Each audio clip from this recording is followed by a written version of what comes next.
Let's begin at the moment most people forget, when Steve Rogers takes the Infinity Stones to return them to their rightful places.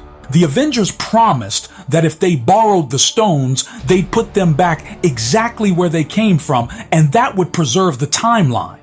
The TVA, as we saw in Loki, confirmed that their actions weren't considered variants or mistakes. Their mission was actually meant to happen. But here's the thing nobody questions deeply enough. Steve didn't just return the stones. He stayed behind. He made a choice. He chose to live his life with Peggy Carter in a past that wasn't meant to belong to him.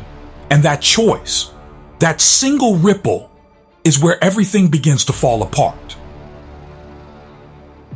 Now think about this carefully. When Steve went on that mission, he wasn't just holding a bag of shiny rocks. He was holding 6 literal anchors of reality. The Soul Stone, the Time Stone, the Space Stone, the Power Stone, the Mind Stone, and the Reality Stone. Each one of them tethered to the foundation of existence itself. To put them back is one thing. To interact with them, in the ways Steve had to, is another. Let's walk through it step by step. First stop, Vormir. Can you even imagine that scene? Steve climbing that lonely mountain only to be greeted by none other than the Red Skull. His oldest enemy, now cursed as the Stone Keeper. Did Steve hand the Soul Stone back politely, or did he drop it into that cosmic abyss? Either way, the Soul Stone doesn't operate like the others. It's transactional. It demands a soul for a soul, which means whether Steve knew it or not, just returning it may have cracked open a new bargain in the laws of fate. From there, he traveled to Asgard. He had to slip the ether back into Jane Foster's body. Not an easy task for anyone, let alone a soldier out of his time. And yet there's another piece that gets overlooked here. Remember that Thor had already warned his mother, Frigga, about his own future. She wasn't naive. She knew what was happening, and Steve might have leaned on her help. Maybe Frigga even offered guidance to Captain America, guidance that allowed him to plant the ether back without killing Jane. That's not just a casual return mission anymore.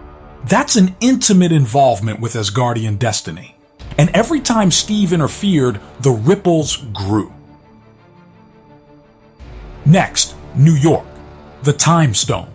Here Steve would have faced the Ancient One. Now we know she wasn't the type to be fooled. She knew about branches, she knew about divergences. So if Steve appeared before her with the Time Stone, you can bet she asked questions. Maybe she even glimpsed what his heart was truly set on. Not just returning the stones, but staying in the past with Peggy. Maybe that's why she didn't resist too much. She trusted him in her way. But the second Steve admitted his intentions, the Ancient One would have recognized the risk. Because if the Sorcerer Supreme's job is to guard the flow of time, then she must have seen that Steve's choice was going to bend it in dangerous ways. And here's where it gets chilling. At this point, Steve has successfully returned the stones, right? He's fulfilled his duty. The mission is over.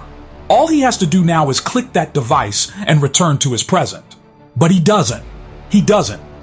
Because deep down, Steve Rogers is still human. He's tired of war, tired of sacrifice. For once in his life, he wants that last dance with Peggy. So he takes a step the others never expected. He rewrites his personal history. And from that point forward, everything the TVA said about the Avengers doing what they were supposed to do starts to collapse. Because while the group mission was sacred, Steve's private decision was not. And the multiverse, it noticed. But Steve, being Steve, wouldn't just march up to Peggy's house and knock on the door. No, the man had patience. He understood the battlefield better than anyone. So imagine this. Instead of instantly chasing Peggy, Steve goes back further. He chooses a pivotal moment. A battlefield where Hydra was rising, where Red Skull was making his moves. And he intervenes. He captures Red Skull before Hydra can ever spread like wildfire. He ends their empire before it can begin. And just like that, the dominoes start to fall. Because in stopping Hydra so early, Steve also prevents certain events from ever happening. The Tesseract, instead of being found and used by Howard Stark, sinks deeper into obscurity. That one stone alone shifts the destiny of multiple heroes. No Iron Man, no Captain Marvel. Entire legacies erased because Steve Rogers decided to play God with history. Now I know what you might be thinking. Isn't this an overreach? Didn't the TVA say the Avengers' actions were okay? Yes, but remember, the TVA only policed until He Who Remains allowed it. Once the sacred timeline fractured, anything Steve did in his hidden life could have slipped through without resistance. And that's exactly where the story takes its darkest turn. Because without the Tesseract inspiring Howard Stark, the brilliant inventor never creates the arc reactor prototype. And without that, there's no Iron Man. But that doesn't mean Tony Stark vanishes. In fact, his life becomes far more tragic. Because in this altered history, the Stark family still faces betrayal, only this time it happens in Latveria, under the shadow of a man named Obadiah Stane. And what follows from that single event is the birth not of a hero, but of a villain who will shake the multiverse to its core. In this reimagined history, the Stark story doesn't unfold in the glamorous light of progress, but in the shadows of betrayal. With Hydra crippled early, Howard Stark's focus shifts entirely toward weapons technology. His brilliance doesn't get channeled into energy innovation, because the Tesseract, his spark of inspiration, is never discovered in the ocean. Instead, Howard becomes entangled in darker corners of the arms trade. And during a deal in Latveria, his closest associate, Obadiah Stane, strikes. In the chaos, Howard and Maria Stark are killed. Their son Tony survives, but barely. His face is burned beyond recognition. He's just a boy, left disfigured and traumatized in a foreign land where no one knows or cares who he is. In that moment, Tony Stark as we know him ceases to exist. And here's the twist.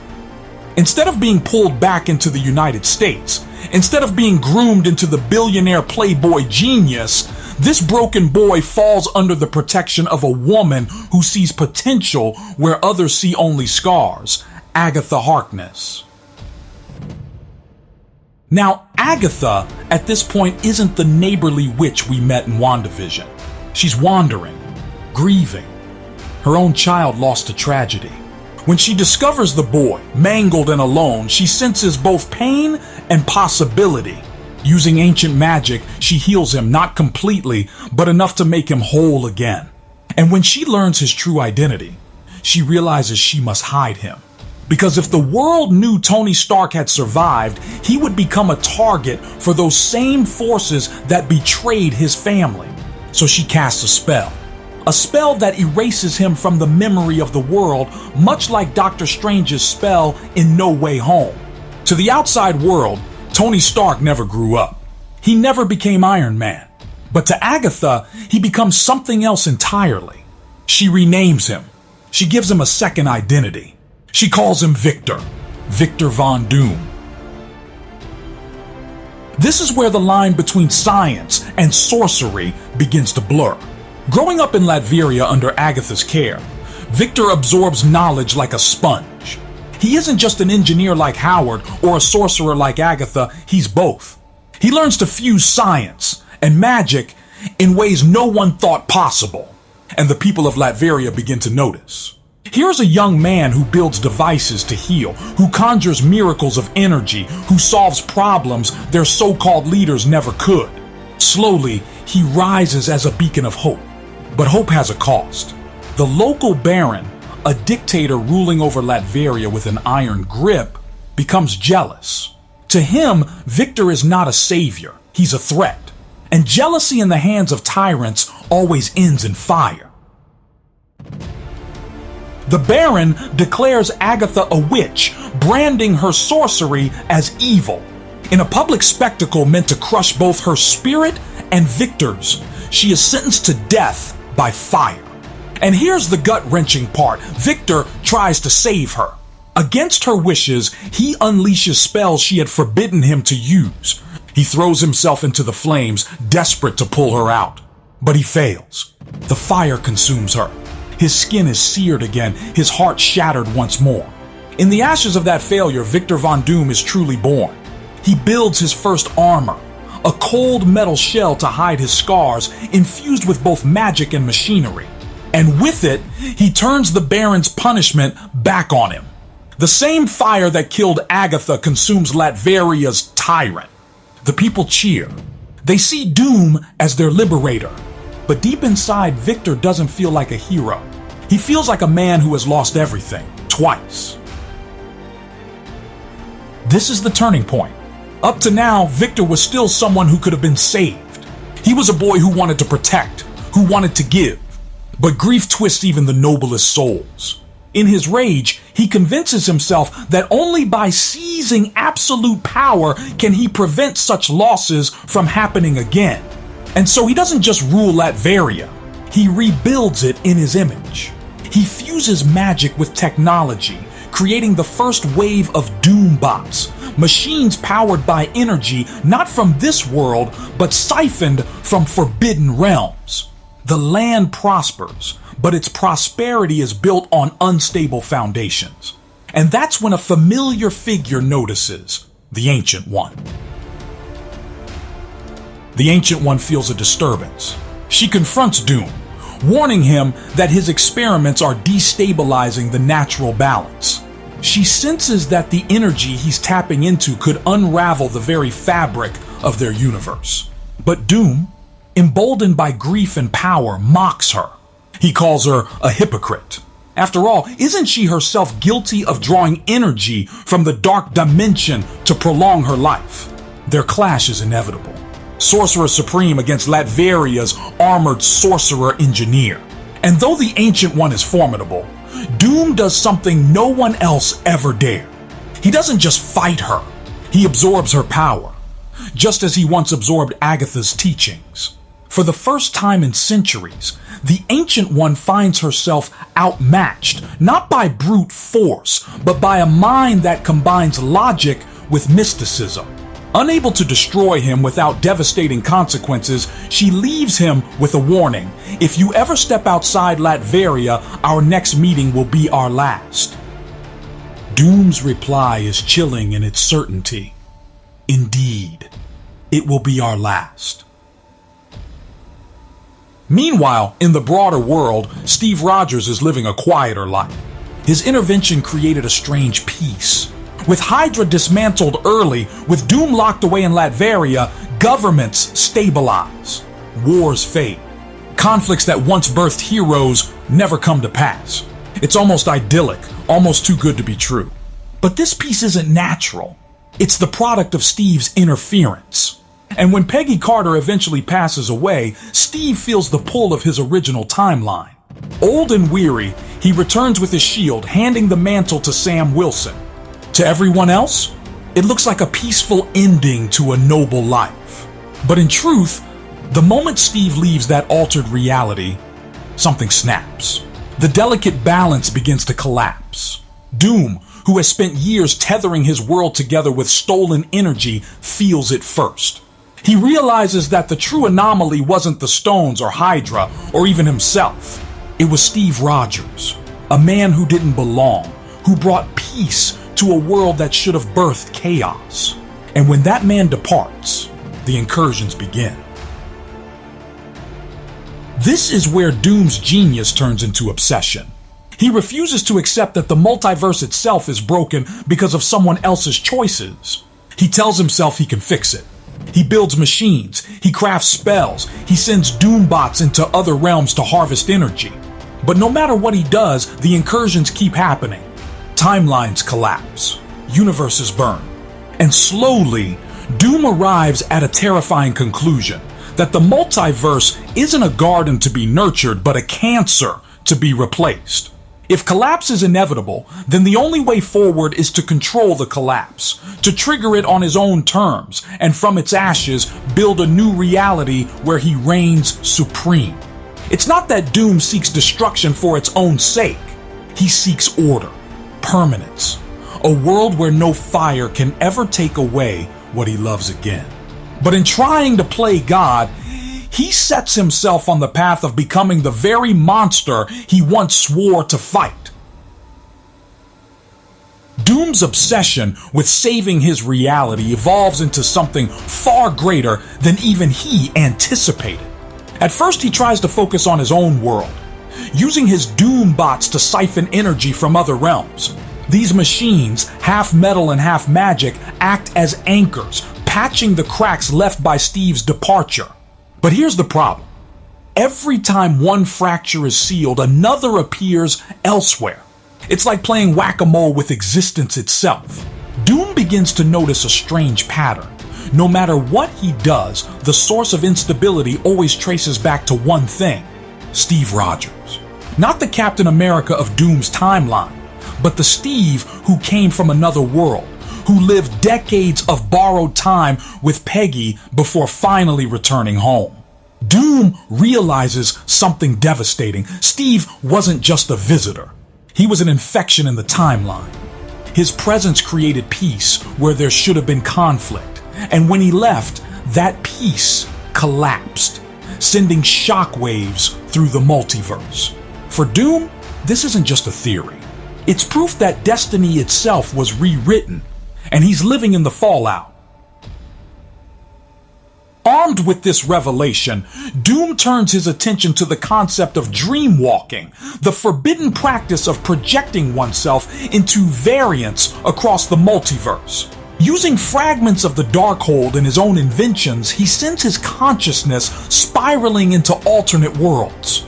In one, he sees Howard Stark alive and well, never betrayed, never killed in Latveria. In another, Tony grows into Iron Man, the genius hero who saves New York from an alien invasion instead of hiding in armor and sorcery. Each reality shows him a different possibility, a different outcome. And yet one thing remains constant: the incursions. No matter the timeline, they happen. Sometimes sooner, sometimes later, but always inevitable. This realization drives Doom deeper into madness. He tells himself that if every branch is doomed to collapse, then survival depends not on preserving the multiverse, but on becoming its architect. Only he, with his fusion of magic and science, can shape the rebirth. But the multiverse has a way of fighting back.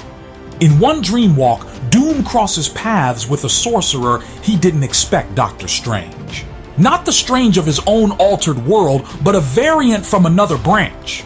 Strange, who has seen the chaos of the Darkhold and knows the dangers of meddling too deeply, recognizes Doom for what he is becoming. They clash across the dreamscape, their battle echoing through shattered realities. Doom accuses Strange of hypocrisy, claiming he too bends the rules to protect what he loves. Strange counters by warning Doom that his arrogance will doom not just one world, but all worlds. And though neither can fully defeat the other, Doom emerges from the encounter more determined than ever. To him, Strange's warning isn't a deterrent, it's validation. If even the Sorcerer Supreme fears what Doom might accomplish, then Doom must be on the right path. Back in his own reality, Doom doubles down. He scours every scrap of knowledge he can find, from ancient texts buried beneath Kamar Taj to lost scrolls hidden in the ruins of Sokovia. He learns of the incursion cycle, universes colliding, annihilating one another until only fragments remain. And here's the twist. Doom discovers that incursions aren't random. They're drawn to anomalies, to points where the natural order has been disrupted. And who is the greatest anomaly of all? Steve Rogers. Not because he fought Hydra, not because he lived with Peggy, but because he came from a different branch and imposed his will on a world that wasn't his. Doom concludes that if Rogers hadn't interfered, this version of reality would never have fractured. That makes Steve both the cause and the key, the ultimate paradox. At this point, Doom's resentment becomes personal. He no longer views Steve as just a variable in a cosmic equation. He sees him as the thief who stole his destiny. In Doom's mind, Steve's selfish decision to live his dream with Peggy erased the possibility of Tony Stark becoming a hero. It robbed Doom of his chance to be more than a monster. If Steve had stayed in his lane, Victor might have grown up loved, protected, guided into greatness. Instead, he was abandoned, burned, twisted into a ruler who never asked for his crown. This is where Doom's narrative shifts from a tragic backstory into a vendetta. He vows that if he can't undo Steve's choice, then he'll reshape the multiverse itself so no man, no god, no Avenger can ever alter destiny again. But Doom isn't reckless. He knows striking directly at Steve would unravel him as well. Because in this altered world, Victor only exists because Steve chose to stay. To erase Steve would be to erase himself. So Doom turns his genius toward a different solution: control. He builds devices capable of harnessing the residual energy of incursions, attempting to bend those collapses to his will. He theorizes that if he can capture enough of this destructive power, he can ignite what he calls the last incursion, a controlled collapse of all timelines, after which he alone will decide what survives. His dream isn't annihilation for its own sake. It's rebirth, a universe forged by his design, where no child suffers as he did, where no tyrant burns witches, where no Steve Rogers rewrites destiny. But beneath that noble veneer lies his darker truth. In that new reality, Doom will be worshipped, not questioned. And yet, even Doom can't escape doubt. During his dream walks, he begins to witness fragments of futures not yet written. He sees universes where heroes still rise, where hope flourishes even in chaos. He sees Tony Stark sacrificing himself for the greater good. He sees Wanda Maximoff torn between love and destruction. He sees King the Conqueror looming like a shadow over everything. Each vision leaves Doom conflicted. Is he truly the savior he believes himself to be, or just another tyrant grasping at control? The irony is almost poetic. In trying to correct the fracture Steve caused, Doom risks becoming the very embodiment of the multiverse's corruption. But in his mind, the choice has already been made. He cannot turn back. The collapse is coming, and when it does, only one man will be prepared to stand atop the ashes. And so Doom begins the final stage of his plan. He stops merely reacting to incursions and starts initiating them. Targeted, calculated, deliberate. He chooses universes that threaten his own stability, wiping them away with cold precision. To the outside observer, it looks like cruelty. To Doom, it's mercy. Better to prune a world than let it rot and drag others down with it. But every act of destruction feeds the myth of Doom, the legend of a man who plays God. Across the multiverse, whispers spread of a ruler cloaked in green and iron, wielding both sorcery and science, bending reality itself. Some fear him, some worship him, but all know his name, Dr. Doom. The legend of Doom doesn't stay confined to Latveria for long. His incursions send ripples through the fabric of reality, drawing attention from forces far beyond his world. Sorcerers across dimensions whisper of a tyrant harvesting destruction itself. Cosmic entities sense the imbalance, and even King variants begin to take notice. Doom's campaign isn't just a defense mechanism anymore, it's an outright declaration of dominance over the multiverse. Every universe he targets, every Earth he topples adds to his arsenal. And in the process, Doom starts to uncover a chilling truth. Some timelines contain fragments of knowledge the others don't. By piecing them together, Doom begins to map the architecture of the multiverse itself, something even the TVA barely understood. For him, the puzzle isn't random chaos anymore. It's a machine, flawed but decipherable. And if he can decode its design, he can rebuild it. But Doom's rise doesn't go unchallenged. The Sorcerer Supreme of several branches form a coalition, recognizing that no one timeline can survive his ambitions. They send emissaries, warriors, even variants of Strange and Wong to confront him. The battles that follow aren't just magical duels, they're cataclysms that shake entire continents. Doom doesn't merely fight them off, he learns from them. Every spell cast against him becomes a new formula in his arsenal. Every weapon wielded against him becomes a blueprint for his doom bots. What makes him so terrifying isn't just his power, but his adaptability. He turns resistance into resource. And after every confrontation, he emerges stronger, colder, more convinced of his destiny. To Doom, opposition isn't a threat. It's proof that the multiverse fears the change he's about to bring.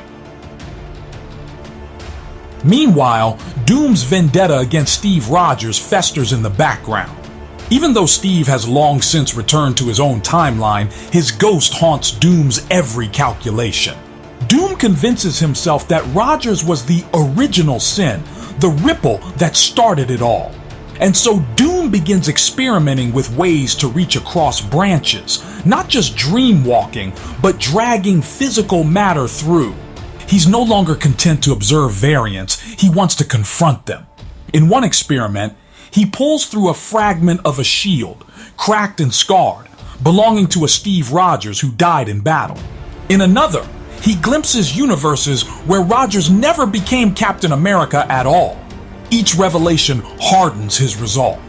If anomalies like Steve can exist and rewrite fate, then Doom's crusade isn't just justified, it's necessary. He frames it as cosmic justice.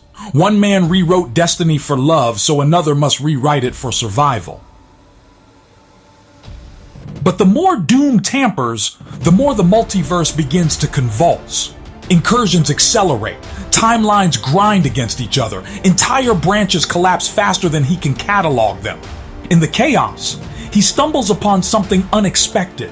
Fragments of universes that resist erasure, fragments tethered by infinity stones. Unlike the one Steve returned, these are from alternate realities where the stones weren't destroyed. Doom realizes they act like anchors, stabilizing their timelines against collapse. To him, this isn't coincidence, it's confirmation. If he can gather these variants of the stones, he might wield enough power to not only control the collapse, but to reshape reality itself. It's a temptation even Doom can't resist. Thus begins his next campaign, not just to survive incursions, but to hunt the multiverse's most powerful relics one by one. This hunt leads Doom into direct conflict with heroes from other worlds. On one Earth, he faces a variant of Thor who never lost Mjolnir, a god who fights with the fury of storms. Doom defeats him by binding the lightning to his armor, absorbing the storm itself. On another, he battles a Carol Danvers who never abandoned her world, a Captain Marvel variant radiating cosmic power. Their clash spans galaxies, but Doom's mixture of sorcery and technology tips the scale. He doesn't just overpower her, he imprisons her energy inside a device, a cruel echo of the arc reactor Tony once carried in another life. Every victory adds to his arsenal, but every act of conquest leaves another universe in ruins. Doom tells himself it's necessary, but deep inside he knows he's becoming the very embodiment of the destruction he claims to prevent. At the same time, whispers of Doom's campaign reach the surviving Avengers across other timelines. Some of them piece together fragments of what's happening, that a tyrant born from Tony Stark's shadow is waging war on the multiverse itself. Imagine the emotional weight of that revelation. Variants of Steve Rogers, Natasha Romanoff, and even Tony himself begin to confront the possibility that one of their own has become the greatest villain of all. For Steve variants, the guilt is crushing. Was it really their fault? Was the decision of one man to live a quiet life enough to spark universal collapse? For Tony variants, the horror cuts even deeper. Doom is in some twisted sense them. A Tony who never had the chance to atone, never had the chance to be a hero, now rewriting the cosmos in iron and fire. It's not just a fight for survival anymore. It's a fight for their very legacy. As Doom's legend spreads, so does his paranoia. He begins to sense that heroes across branches are preparing to resist him, maybe even unite against him. For all his arrogance, he isn't blind to the risk, so he accelerates his timetable.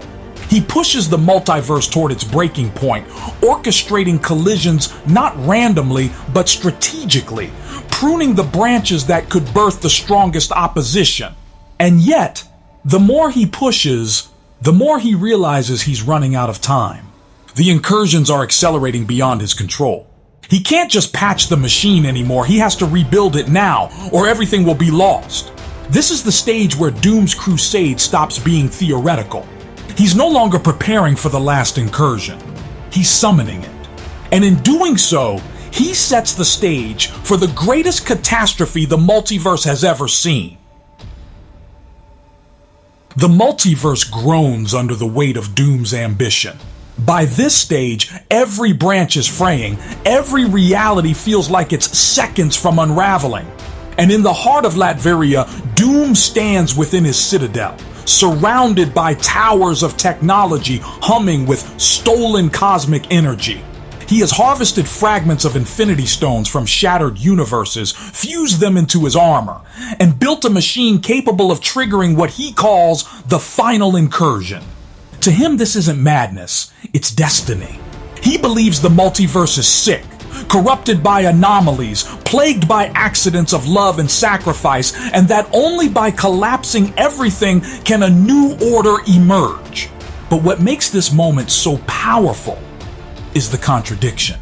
Doom sees himself as savior, yet his empire is built on ashes. His dream is a world without loss, yet he has become the embodiment of loss itself. As Doom prepares to ignite his machine, resistance gathers. From across collapsing branches, heroes converge. Not a single team, but countless variations of the Avengers, each pulled into the storm of incursions. Imagine Steve Rogers stepping onto the battlefield alongside other versions of himself, each one scarred by different choices. Imagine Tony Stark's facing the horror of seeing what they could have become if they'd been stripped of hope. Natasha, Thor, Wanda, Strange, countless faces, countless versions of legacy. They don't arrive united by command or strategy. They arrive bound by one truth. If Doom succeeds, there won't be a multiverse left to fight for. This is the war of survival, the final battle to preserve possibility itself. And in the middle of this confrontation lies the cruel irony. Doom doesn't want to kill them. In his mind, they are the proof of what he's fighting for. But because they resist, because they cling to the chaos of choice, he sees no alternative. His Doom bots flood the field, armored legions powered by the energy of dead universes. The skies burn with sorcery and machinery, a fusion of cosmic and arcane unlike anything the multiverse has ever seen. Each hero throws themselves into the fray, but for every victory, Doom adapts. Every shield strike, every spell, every blast becomes data absorbed into his armor, turned against them. It's not just a battle of fists, it's a battle of wills. Can the idea of freedom withstand the sheer weight of one man's obsession with control? And then in the chaos comes the most shocking confrontation of all. Doom stands face to face with Steve Rogers.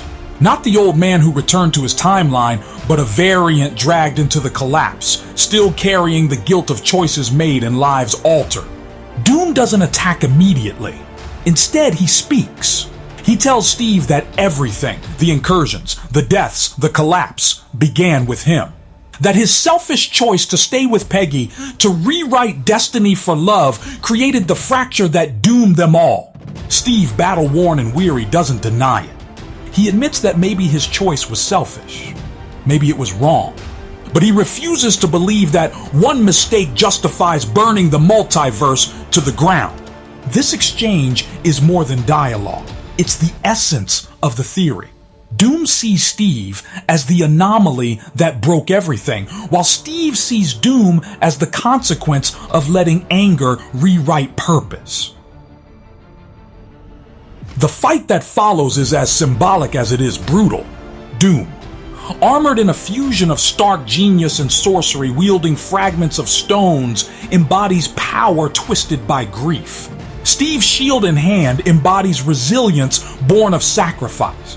Every clash of metal and magic is a clash of ideologies. Doom shouts that destiny must be controlled, that chaos must be purged. Steve counters with the belief that freedom, even with its risks, is what makes existence worth preserving. The outcome isn't determined by who's stronger. Doom clearly has the advantage, but by who inspires those around them. Watching Steve stand against impossible odds, other heroes rally. They begin to see that even if Doom's theory is correct, his solution strips the multiverse of its very soul. But here's the twist that seals the climax. Just as Doom is about to deliver the final blow, his machine, designed to harness the collapse, begins to overload. The very incursion energy he sought to control turns volatile, threatening to consume not just the battlefield, but reality itself. Doom faces a choice eerily similar to Tony's in Endgame: sacrifice himself to stop the collapse, or cling to his dream and risk annihilating everything. For the briefest moment, the man inside the armor resurfaces. The boy Victor who lost his parents, who lost Agatha, who never got to be Tony Stark. That sliver of humanity is enough. Doom diverts the energy inward, containing the blast within his armor. The explosion rips through Latveria, sealing the final incursion and stabilizing the multiverse, but at the cost of Doom himself, or so it seems. The heroes stand in the aftermath, battered but alive. The multiverse doesn't collapse. Instead, it shudders, scarred but stable, like a patient who just barely survived surgery. Steve Rogers lowers his shield, burdened by the knowledge that his decision all those years ago set the dominoes in motion. But even here, amidst ruin, there's hope. The theory suggests that Doom isn't truly gone. His essence, infused with the energy of the stones and the incursions, may still linger, waiting for the right moment to rise again. And that sets the stage for what could become Marvel's most terrifying villain. Not Kang, not Thanos, but Doom. A Doom who knows the multiverse's secrets, who has seen its fragility, who understands that one man's choice can alter destiny itself. So what does it all mean? At its heart, this theory reframes the multiverse saga as a story not just about Kang or alternate branches, but about consequences. About how one decision made with the purest of intentions can ripple into catastrophe.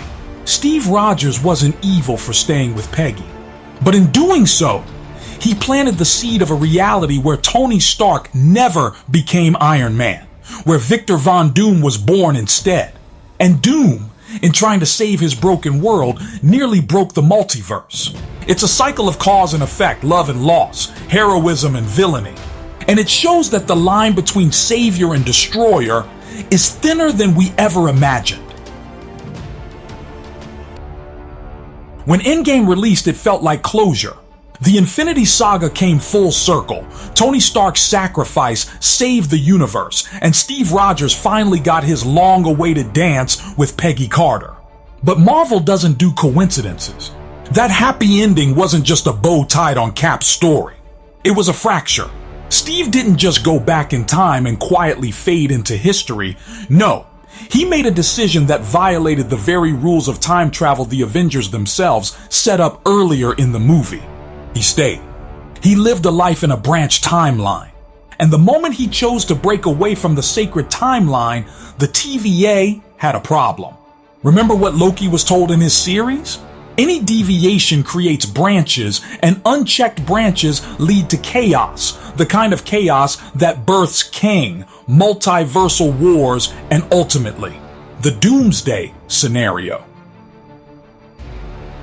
Now, what fascinates me is how Marvel seeded this subtly. In Endgame, Bruce Banner insists that returning the stones will prevent branches from forming. That's why Steve takes on the mission to put them back. But the film ends with him doing the exact opposite of what was warned against, staying with Peggy. The directors, the Russos, have even teased in interviews that Steve's choice creates a separate timeline. That's the kind of thing the TVA is built to prune, and yet Steve survives, grows old, and hands the shield to Sam, which means either the TVA allowed it or it slipped through the cracks. And if you've watched Loki season 1 and 2, you know there are no slip through the cracks moments. Every branch has consequences. This means Captain America's peaceful ending is actually a ticking time bomb, the very kind of anomaly that could trigger the multiversal collapse we'll see spiral out in Avengers Doomsday. But that's only the first thread, because to really understand how Endgame seeds Doomsday, we have to talk about Loki. Not the mischievous variant we followed in the series, but the Loki who truly died at the start of Infinity War. Think about how personal and tragic that death was. Loki finally redeemed himself, choosing to stand up against Thanos, only to be brutally killed. Now, Endgame gave us the twist. The 2012 Loki escaping with the Tesseract leading directly into the TVA storyline. But what Marvel wants us to connect is that the main Loki's death is just as important as his variant's survival. Why? Because Loki's death is the emotional wound that keeps echoing across the multiverse. Every Loki variant we see is shaped by that absence. And as we'll explore later, Loki himself becomes the key, not just to understanding the TVA, but to unlocking why the multiverse spirals out of control into Doomsday. When I step back and look at how Endgame ends versus where we're heading, the patterns start to emerge. The TVA isn't just a quirky concept introduced in Loki.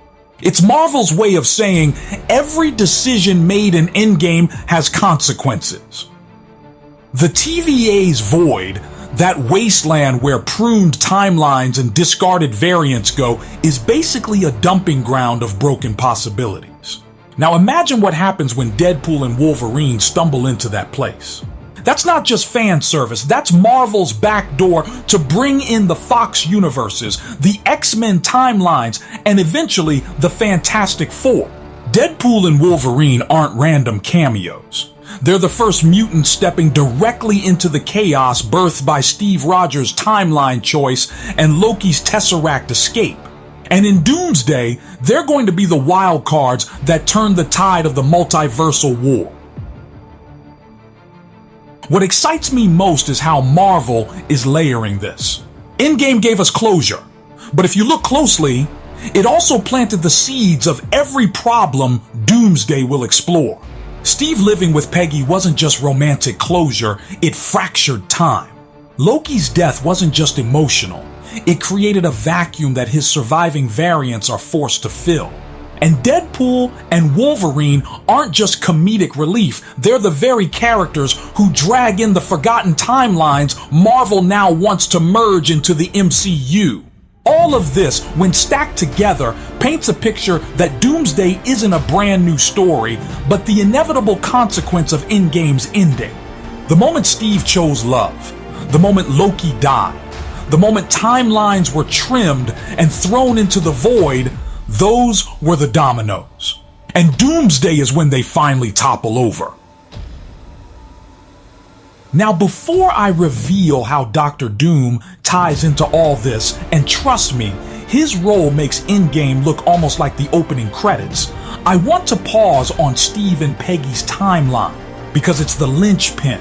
Ask yourself, if Steve lived in a branch timeline, how does Old Man Cap exist in the same continuity as Sam, Bucky, and the rest?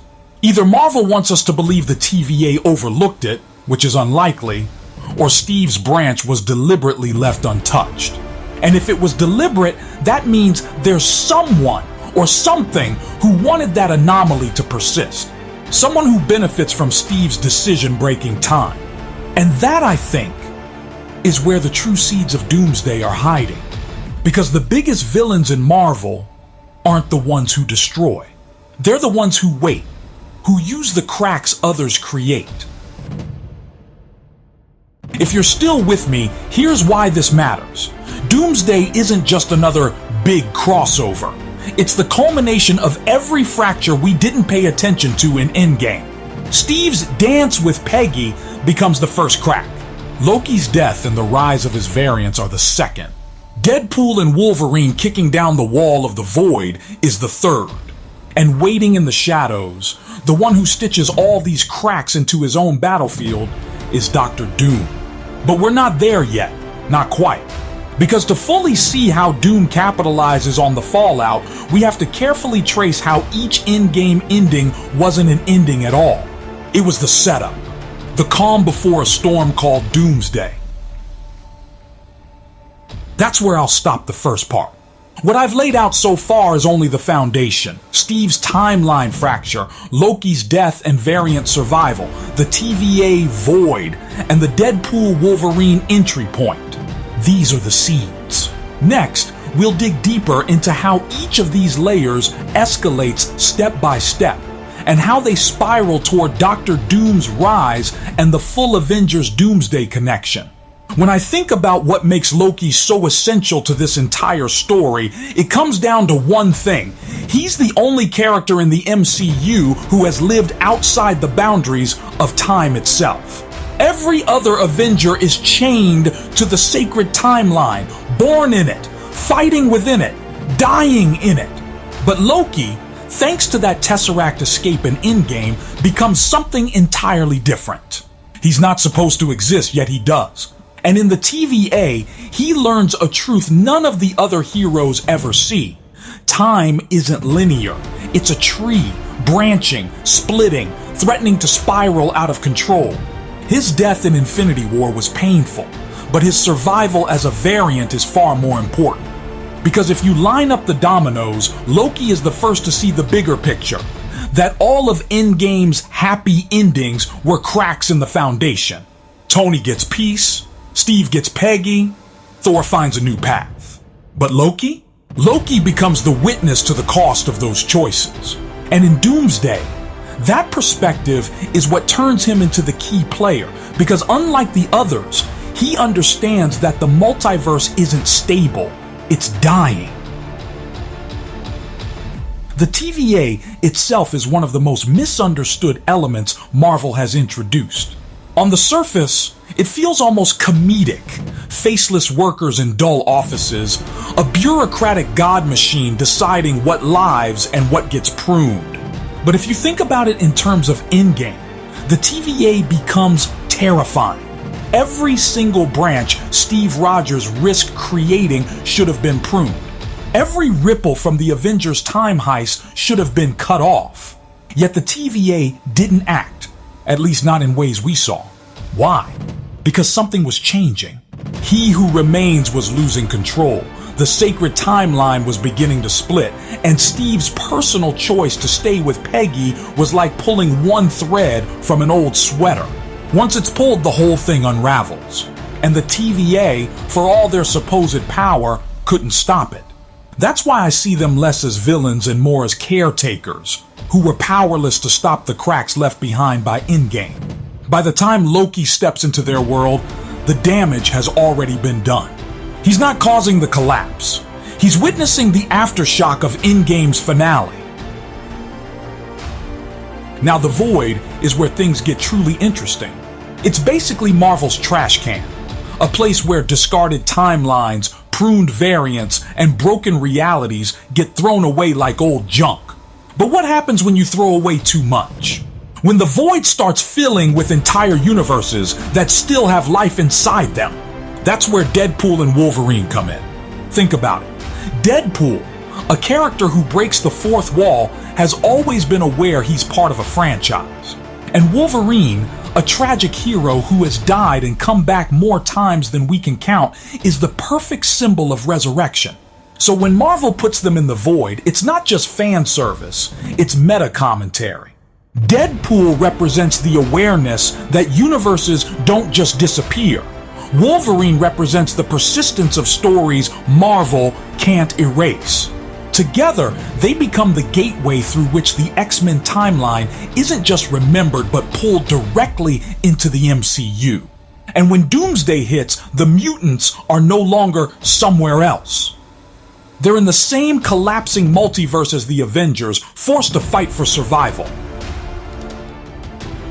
I love how poetic this setup is because the Void is both an ending and a beginning. It's the graveyard of pruned timelines, but it's also the birthplace of new crossovers. Deadpool and Wolverine are the first ones we'll see crawl out of it, but the implications are massive. If the Void is the dumping ground of every timeline the TVA prunes, then that means entire universes like the Fox X-Men films, the 2000s Fantastic Four, even alternate Spider-Men, all of them exist somewhere in that wasteland. And if they exist, they can be found. Deadpool, with his chaotic energy, is the one reckless enough to poke around and pull those pieces into the main story. Wolverine, with his survivor's instinct, is the one tough enough to endure it. Together, they're the spark that lights the fire for mutants in the MCU. And it makes sense. Endgame ended with the Avengers fractured and smaller than ever. Doomsday needs to build a bigger army. Deadpool and Wolverine are Marvel's way of saying, the cavalry is coming, but they won't look like the Avengers you know. Which brings me to the Fantastic Four. Unlike the X-Men, who enter through the chaos of the Void, the Fantastic Four will take a different path, one rooted in science, exploration, and discovery. Reed Richards isn't just a genius, he's one of the only minds in the Marvel Universe capable of understanding how fragile the multiverse really is. In the comics, Reed often becomes the voice of reason in multiversal conflicts, warning that unchecked experiments lead to collapse. Now imagine him entering the MCU right after Endgame's cracks begin to spread. Steve Rogers' choice fractured time. Loki saw the TVA crumble. Deadpool and Wolverine dragged mutant universes into the chaos, and then Reed Richards shows up, pointing out that this isn't random. It's systemic. The multiverse isn't bending, it's breaking. And someone is pushing it toward collapse. That's when Dr. Doom comes into the picture, because Doom isn't just a villain. He's the kind of man who thrives in collapse. It's worth pausing on Reed Richards here, because his arrival fundamentally changes the scope of the MCU. Up until now, the Avengers have been warriors. They've solved problems with strength, sacrifice, and courage. But Reed is a builder, a thinker, a man who sees patterns others miss. When he enters the multiverse mess, he's not going to punch his way through it. He's going to dissect it. He'll be the one connecting Steve's timeline anomaly, Loki's survival, the TVA's collapse, the Void's secrets, and the arrival of mutants. He'll see the threads that tie them together, and he'll recognize Doom's fingerprints before anyone else. Because in the comics, Doom and Reed aren't just enemies. They're mirrors. One represents science for discovery, the other science for domination. Which means the moment Reed arrives, Doom's rise isn't far behind. Endgame gave us cracks. The Void gave us chaos. But Reed's discovery will give us clarity. And clarity is what makes Doom truly dangerous. So let's tie this back to Endgame for a moment. Why does Marvel keep looping us back to that film as the start of everything? Because it was never the end. Every choice made there echoes outward. Steve choosing love over duty. Loki dying a hero but surviving as a variant. The TVA pruning but never truly erasing. The Void filling up with discarded universes. Deadpool and Wolverine finding a way back. The Fantastic Four stepping in with answers. When you look at all of that, Endgame starts to feel less like closure and more like ignition. It's the spark. Doomsday is the explosion. And in the space between those 2 points lies the multiverse slowly unraveling, waiting for someone like Doom to exploit it. That's why when I think of Endgame now, I don't just see Tony's sacrifice or Steve's dance. I see the dominoes falling one by one, leading straight into a future where everything, Avengers, mutants, explorers, gods, has to collide just to survive. And this is where things start to get exciting, because now we can begin asking the bigger questions. What role does Loki's sacrifice play in stabilizing or destabilizing the multiverse? How will the TVA's collapse create opportunities for heroes and villains alike? How will Deadpool and Wolverine's chaotic energy merge with the more serious tones of the Avengers? And what exactly will Reed Richards discover that points directly to Doom? These aren't random teases, they're threads Marvel is weaving carefully, all anchored to that ending in Endgame. The genius of it is that we thought Endgame was final, but the truth is, it was just the first page of Doomsday's story. Loki's journey after Endgame is one of the most fascinating arcs in the entire Marvel universe, because it reframes his role from a trickster side character into something far greater. In Infinity War, Loki's death gave us closure on his story. The villain turned reluctant hero, cut down by Thanos before the real battle even began. But when his 2012 variant escaped in Endgame, we got a version of Loki who hadn't grown yet. A Loki still arrogant and hungry for power. The TVA turned that Loki into something else entirely. A god who could finally see beyond himself. And when he took his final step in Loki Season 2, choosing to sacrifice his freedom to hold the threads of the multiverse together, he became something none of us saw coming. The god of stories. This is critical, because in Avengers Doomsday, Loki isn't just another character returning, he's the living embodiment of the multiverse's survival. Every branch, every world, every hero that exists owes its survival to him. That means when the multiverse begins collapsing into Doomsday, Loki's sacrifice is either going to be tested, corrupted, or broken. And if it breaks, everything Endgame tried to save will unravel. The TVA, meanwhile, becomes the battlefield no one expected. In Endgame, time travel was treated almost like a science experiment. Put the stones back, fix the branches, and you're safe. But the TVA shows us that time isn't math. It's politics. It's control. And the moment he who remains is killed, that control evaporates. Suddenly, all the timelines Steve Rogers and the Avengers bent and twisted are no longer being pruned. They're free. But freedom comes with a cost. Chaos. The TVA's collapse means every happy ending from Endgame, Steve's dance, Loki's survival, even Tony's peace is destabilized, because without a sacred timeline, there's no guarantee those endings hold. And when the TVA falls apart, it becomes a vacuum. Power like that doesn't go unclaimed. That's where Kang, his variants, and eventually Doom step in. Endgame thought the war was over, but the TVA reveals it was just paused. The real war is the one for time itself. And in Doomsday, we'll see that fight consume every hero we've come to know.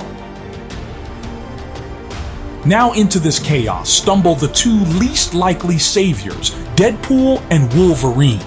It's almost absurd when you think about it. Endgame gave us operatic closure, tearful sacrifices, and grand finales. And now Marvel is saying the next big crack in the multiverse comes from Deadpool, a wisecracking mercenary who talks to the audience, and Wolverine, a grizzled mutant who just wants peace. But that's the genius of it. Deadpool doesn't respect rules, not cinematic rules, not narrative rules, not even the rules of time. He's exactly the kind of character who would wander into the TVA's void, poke at the cracks, and drag forgotten universes back into the light. And Wolverine is the anchor, the reminder that no matter how chaotic Deadpool is, the X-Men universe has weight, tragedy, and heart. When the two of them collide with the fallout of Endgame's timeline chaos, they won't just be comedy relief. They'll be the bridge. They'll drag mutants into the same story where Avengers and the TVA are fighting for survival. And suddenly, Endgame's quiet ending looks like the first domino in a storm that even Tony Stark couldn't have calculated. The symbolism of Deadpool and Wolverine entering through the void is one of my favorite storytelling choices Marvel has made. Think about it.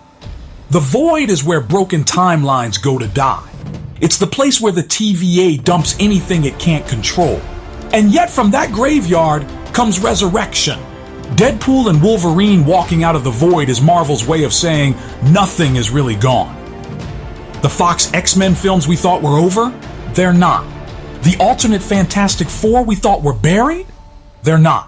Even universes that seemed irrelevant can claw their way back when the multiverse cracks wide open. And this is exactly the kind of chaotic energy that makes Doomsday inevitable.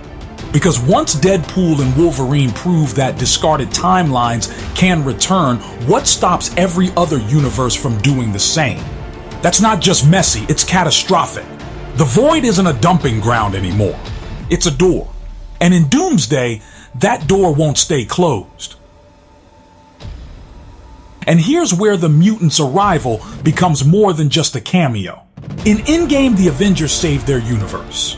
But Doomsday isn't about saving a single world, it's about saving all of them. That means the Avengers can't do it alone. They need numbers, powers, and perspectives they've never had before. Enter the X-Men. Deadpool and Wolverine are just the first crack. Once the mutants enter the MCU proper, the floodgates open. Suddenly, Endgame's version of everyone is here during the final battle against Thanos feels small. Imagine Doomsday, not just Avengers running through portals, but mutants, variants, alternate universes, Fantastic Four explorers, even villains forced into uneasy alliances. Endgame was the climax of one saga. Doomsday is the collapse of all sagas, folding in on each other. And the mutants aren't guests in that story. They're reinforcements. Without them, the Avengers are hopelessly outnumbered. With them, they stand a chance, if they can trust each other. Which brings us back to the Fantastic Four, because their arrival is timed perfectly. Deadpool and Wolverine bring chaos, mutants bring scale, but the Fantastic Four bring understanding. Reed Richards is the one who's going to look at the chaos and actually map it. In Endgame, Bruce Banner explained time travel like a scientist. But Reed will explain the multiverse, like a cartographer mapping a collapsing world. He'll see the patterns no one else can. He'll see how Steve Rogers' branch with Peggy isn't just a romantic choice, but the first destabilizing crack. He'll see how Loki's sacrifice at the end of his series holds the timelines together, but barely. He'll see how the TVA's collapse left the void overflowing with discarded universes. And he'll be the one to say, this isn't random. Someone is orchestrating this collapse. That someone, of course, is Dr. Doom. And the second Reed says his name, Doomsday stops being abstract. It becomes personal. Because Doom isn't just a villain who takes advantage of chaos. He's a man who wants to build a new world on the ashes of the old. And that's the transition we're heading toward. Endgame gave us heroes winning the war at impossible cost. Doomsday is going to give us heroes realizing that their greatest victories planted the seeds of their greatest defeat. Steve's choice, Loki's death, Deadpool's irreverence, Wolverine's tragedy, Reed's discovery, all of them are dominoes tipping toward the same conclusion. And in the middle of it all is Doom. Waiting, patient, ready to turn Endgame's cracks into his empire. That's why when I think about the flow of these films, I don't see Endgame as an ending anymore. I see it as a prologue. The war hasn't been won. It hasn't even started. And when Doomsday comes, it won't just test the Avengers. It'll test every hero, every mutant, every explorer, and every survivor the multiverse can throw onto the battlefield. Because if they can't stop Doom, then Endgame wasn't a victory. It was the setup for the darkest chapter the MCU has ever seen. The moment the mutants in Fantastic Four begin to share the same stage as the Avengers, the MCU stops feeling like a series of connected franchises and starts feeling like a living, breathing multiverse. Think about Endgame's finale. Portals opening, armies clashing, every Avenger side by side. Now amplify that to a cosmic scale. Instead of portals just opening across Wakanda or Titan, imagine entire universes colliding, broken timelines spilling into each other like floodwaters. That's what the build-up to Doomsday is pointing toward. The X-Men don't arrive quietly. Their history, their enemies, their pain, all come with them. The Fantastic Four don't step in as rookies either. They arrive as explorers who have already touched the fabric of alternate realities. And suddenly, the Avengers aren't the leaders anymore. They're one piece of a puzzle far bigger than anything Tony, Steve, or Natasha ever imagined. That shift from Avengers as the center to Avengers as one faction is what makes Doomsday feel inevitable. Because in a war for the multiverse, no one team gets to sit at the top. And yet with new blood comes new friction. The X-Men aren't soldiers trained to follow Captain America's orders. They're a persecuted people who have fought wars of survival on their own turf for decades. When they step into the Avengers world, it won't be seamless unity. It will be distrust, conflicting philosophies, and personal grudges bleeding into the battlefield. Imagine Wolverine's skepticism toward anyone claiming leadership. Imagine Cyclops' resentment of human heroes who only now notice mutants when the multiverse is falling apart. Imagine Storm, Magneto, and others who will see the chaos not as a tragedy, but as a chance to rewrite the rules entirely. The Fantastic Four, meanwhile, operate differently too. They're a family before they're a team. Their loyalty isn't to an organization, it's to each other. When Reed Richards warns of doom, when Sue insists on prioritizing family over strangers, when Johnny and Ben clash with egos like Thor or Hulk, these conflicts won't destroy the alliance, but they will fracture it. And Doom thrives on fractures. Endgame taught us heroes unite when pushed hard enough. Doomsday will teach us what happens when too many egos, too many traumas, and too many worlds collide. This is exactly why the multiverse war feels so much darker than Endgame's Infinity Saga. In Endgame, Thanos was a single enemy with a single goal. He was ruthless, but at least his mission was clear. In Doomsday, there isn't just one enemy. There's the collapse itself. Universes bleeding into each other, rules of physics bending, characters pulled from realities where they were heroes into ones where they're villains. The war isn't just against a person, it's against entropy. Doom, of course, becomes the opportunist in that storm, but the chaos is already happening before he strikes. That means every hero is fighting on two fronts, against the collapse and against Doom. And the worst part, many of them won't realize which is which until it's too late. Endgame was hard because Tony had to sacrifice himself. Doomsday will be harder because the battlefield itself is collapsing beneath everyone's feet. And if we look closely, the seeds of Doom's rise have been planted in plain sight. Endgame showed us heroes rewriting destiny, bending rules to achieve a happy ending. But villains like Doom see those bends as opportunities. Steve Rogers choosing Peggy wasn't just romantic. To Doom, it was proof that the strongest Avenger could be swayed by personal desire. Loki's sacrifice wasn't just noble. To Doom, it was proof that gods could trap themselves in eternal prisons if pushed the right way.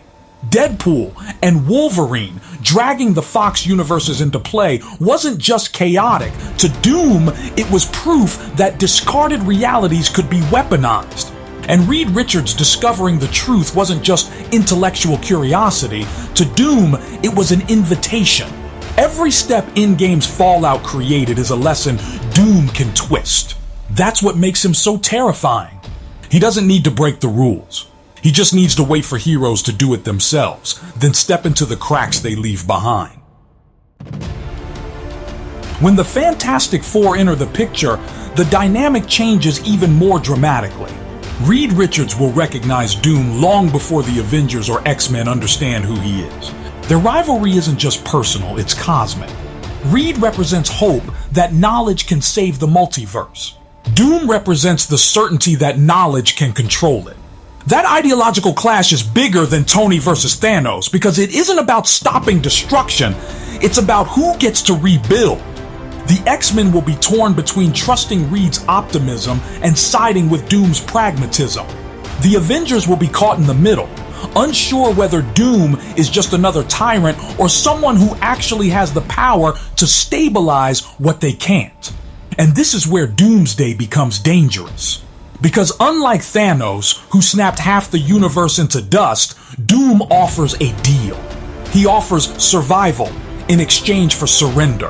And in a collapsing multiverse, that temptation is stronger than any Infinity Stone. Here's the chilling part. The multiverse doesn't collapse all at once. It starts slowly. Branches disappear. Worlds overlap. Small anomalies, a mutant in the wrong world, a Fantastic Four variant lost in the wrong timeline become more frequent. At first, the Avengers think they can fix it. Reed thinks he can calculate it. Loki thinks he can hold it. But piece by piece, the collapse accelerates. And every time they fail, Doom looks more like the answer. In Endgame, the fight was about hope versus despair. In Doomsday, the fight is about control versus chaos. And if we've learned anything from Marvel's storytelling, it's that chaos always wins in the short term. That's why Doom's rise feels inevitable, not because he's stronger, but because the battlefield itself tilts in his favor. Every mistake, every fracture, every ego clash among the heroes is another step closer to Doom's throne. So when we look back at Endgame in light of this, it's almost haunting. That final shot of Steve dancing with Peggy feels warm, nostalgic, peaceful. But now, it feels like the first domino. It feels like the choice that cracked the sacred timeline just wide enough for all of this to pour out. Endgame was the hero's gift to themselves. Doomsday is the cost of that gift. And as the X-Men, Fantastic Four, Deadpool, Wolverine, Loki, and the remnants of the Avengers all collide in the war for existence, Doom won't be the one chasing power. He'll be the one standing calmly in the eye of the storm, letting everyone else destroy themselves until they finally realize the truth. The end of Endgame was never the end at all. It was the beginning of his reign. The collapse of the multiverse doesn't come with one single cataclysmic event. It comes like 1,000 small cracks spreading at once, each one leading to another fracture, each one spiraling into chaos. That's why in Avengers Doomsday, the battlefield won't look like Wakanda or New York. It will look like everything. Universes overlapping, realities colliding, cities from different timelines fused together into impossible landscapes. It's the MCU's version of Battleworld, a patchwork of broken dimensions stitched together by the only man ruthless enough to turn collapse into creation, Dr. Doom. This is where the payoff hits. Every branch Steve Rogers left behind, every choice Loki made in the TVA, every timeline pruned into the void, every mutant Deadpool and Wolverine dragged into play, every calculation Reed Richards failed to contain, it all leads here. Doom doesn't just exploit the collapse, he becomes the architect of it. He takes the chaos left behind by Endgame and molds it into a throne. Now picture this. The heroes finally gather. Not just the Avengers we know, but the X-Men, the Fantastic Four, even wildcard players from alternate realities that stumbled through the cracks. On paper, this sounds unstoppable, an army unlike anything Endgame ever assembled. But unity isn't easy. Old grudges flare. Philosophies clash. Who leads? Is it Sam Wilson carrying Steve's shield? Is it Reed Richards, whose genius sees farther than anyone else? Is it Charles Xavier guiding the mutants into a war not of their choosing? Or is it Loki, the god who sacrificed everything to hold the multiverse together?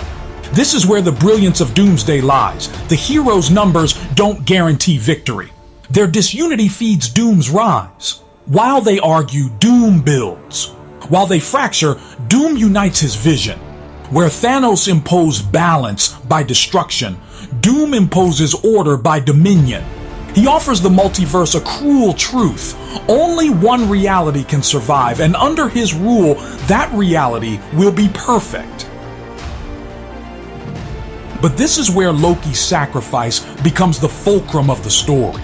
Remember, he's the god of stories now, the one holding the timelines together like threads in a vast loom.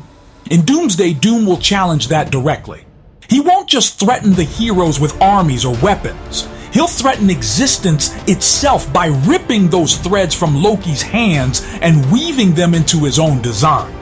Imagine the tragedy of it. Loki, who finally found purpose beyond himself, forced to watch as his sacrifice is corrupted. Doom doesn't need to kill Loki. He just needs to repurpose what Loki has built. That's the ultimate inversion of Endgame's legacy. Tony gave his life to save existence. Loki gave his freedom to sustain it. Doom takes both sacrifices and twists them into a weapon for himself. And suddenly, the victory of Endgame looks like the setup for the greatest theft in Marvel history. Doom stealing the multiverse itself. Deadpool and Wolverine, though, bring something unique to this climactic war. They don't fit the mold of noble Avengers or idealistic explorers. They're broken, scarred, and in Deadpool's case, completely unhinged. But that's exactly why they matter. When heroes argue over leadership, Deadpool ignores the rules. When Doom offers temptation, Wolverine sees through it, having lived under tyrants before. Their presence is a reminder that chaos cuts both ways. Doom thrives on it, yes, but so does resistance. Deadpool's unpredictability makes him impossible to control. Wolverine's resilience makes him impossible to break. Together, they represent the wild card factor, the proof that even in a story where every move seems calculated, there's always room for surprise. And if Doomsday is going to be the climax of everything seeded in Endgame, it won't just be Loki's threads or Reed's logic that save the day. It'll also be the sheer unpredictability of characters like Deadpool who break the narrative itself in order to flip the script. The X-Men's role here is even more profound. For decades in their own universe, they've been fighting to survive, to be accepted, to have a place in the world. Now, in Doomsday, they're thrust into a war that isn't just about their world, it's about all worlds. That shift forces them into a new kind of leadership. Charles Xavier's dream of coexistence becomes tested on a multiversal scale. Magneto's vision of dominance suddenly finds eerie parallels in Doom's philosophy. Cyclops, Storm, Jean, all of them bring perspectives the Avengers never considered. And for once, the Avengers aren't the veterans. They're learning from the X-Men, who've already lived through extinction-level threats countless times. This is the MCU's way of finally elevating mutants not as guests, but as equals. Endgame gave the Avengers their victory lap. Doomsday gives the X-Men their battlefield, one where they aren't just backup, but central figures in deciding the fate of everything. And then there's the Fantastic Four. Their presence in Doomsday is different from the X-Men's because they're not fighters by nature, they're explorers. Reed, Sue, Johnny, and Ben represent curiosity, resilience, and the drive to push boundaries. That perspective is essential in a war where boundaries no longer exist. Reed's calculations will reveal what no one else sees, that Doom isn't just building a battle world, he's consolidating realities into a single one, removing anything that doesn't serve his design. Sue will become the heart of the team, grounding the chaos with compassion when other heroes start losing hope. Ben and Johnny will clash with Avengers and mutants alike, but their loyalty to each other will remind the larger group what's at stake: family, survival, and love. That family dynamic becomes the antidote to Doom's cold vision of order. And in the end, that's what the Fantastic Four bring to Doomsday. Not just science, not just power, but humanity in the face of godlike ambition. Now, as all these threads converge, the climax becomes clear. Doom sits on his throne in Battle World, A reality stitched together from the ashes of Endgame's choices. Loki's sacrifice is strained to the breaking point. Reed Richards recognizes that science alone can't save them. The Avengers realize their unity isn't guaranteed anymore. The X-Men grapple with whether to trust Doom or oppose him. Deadpool and Wolverine are chaos embodied, breaking rules even Doom can't predict.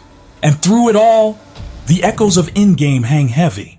Steve's choice with Peggy, Tony's sacrifice, Natasha's fall, Loki's death, the TVA's collapse, none of it was closure. It was the prelude. Doomsday is the price. And the final battle won't just decide who survives. It will decide whether Endgame's sacrifices meant anything at all. The resolution, when it comes, won't be clean.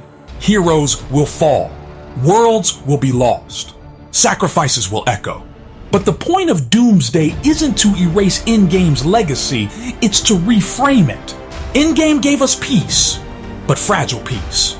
Doomsday shows us that peace shattered into war.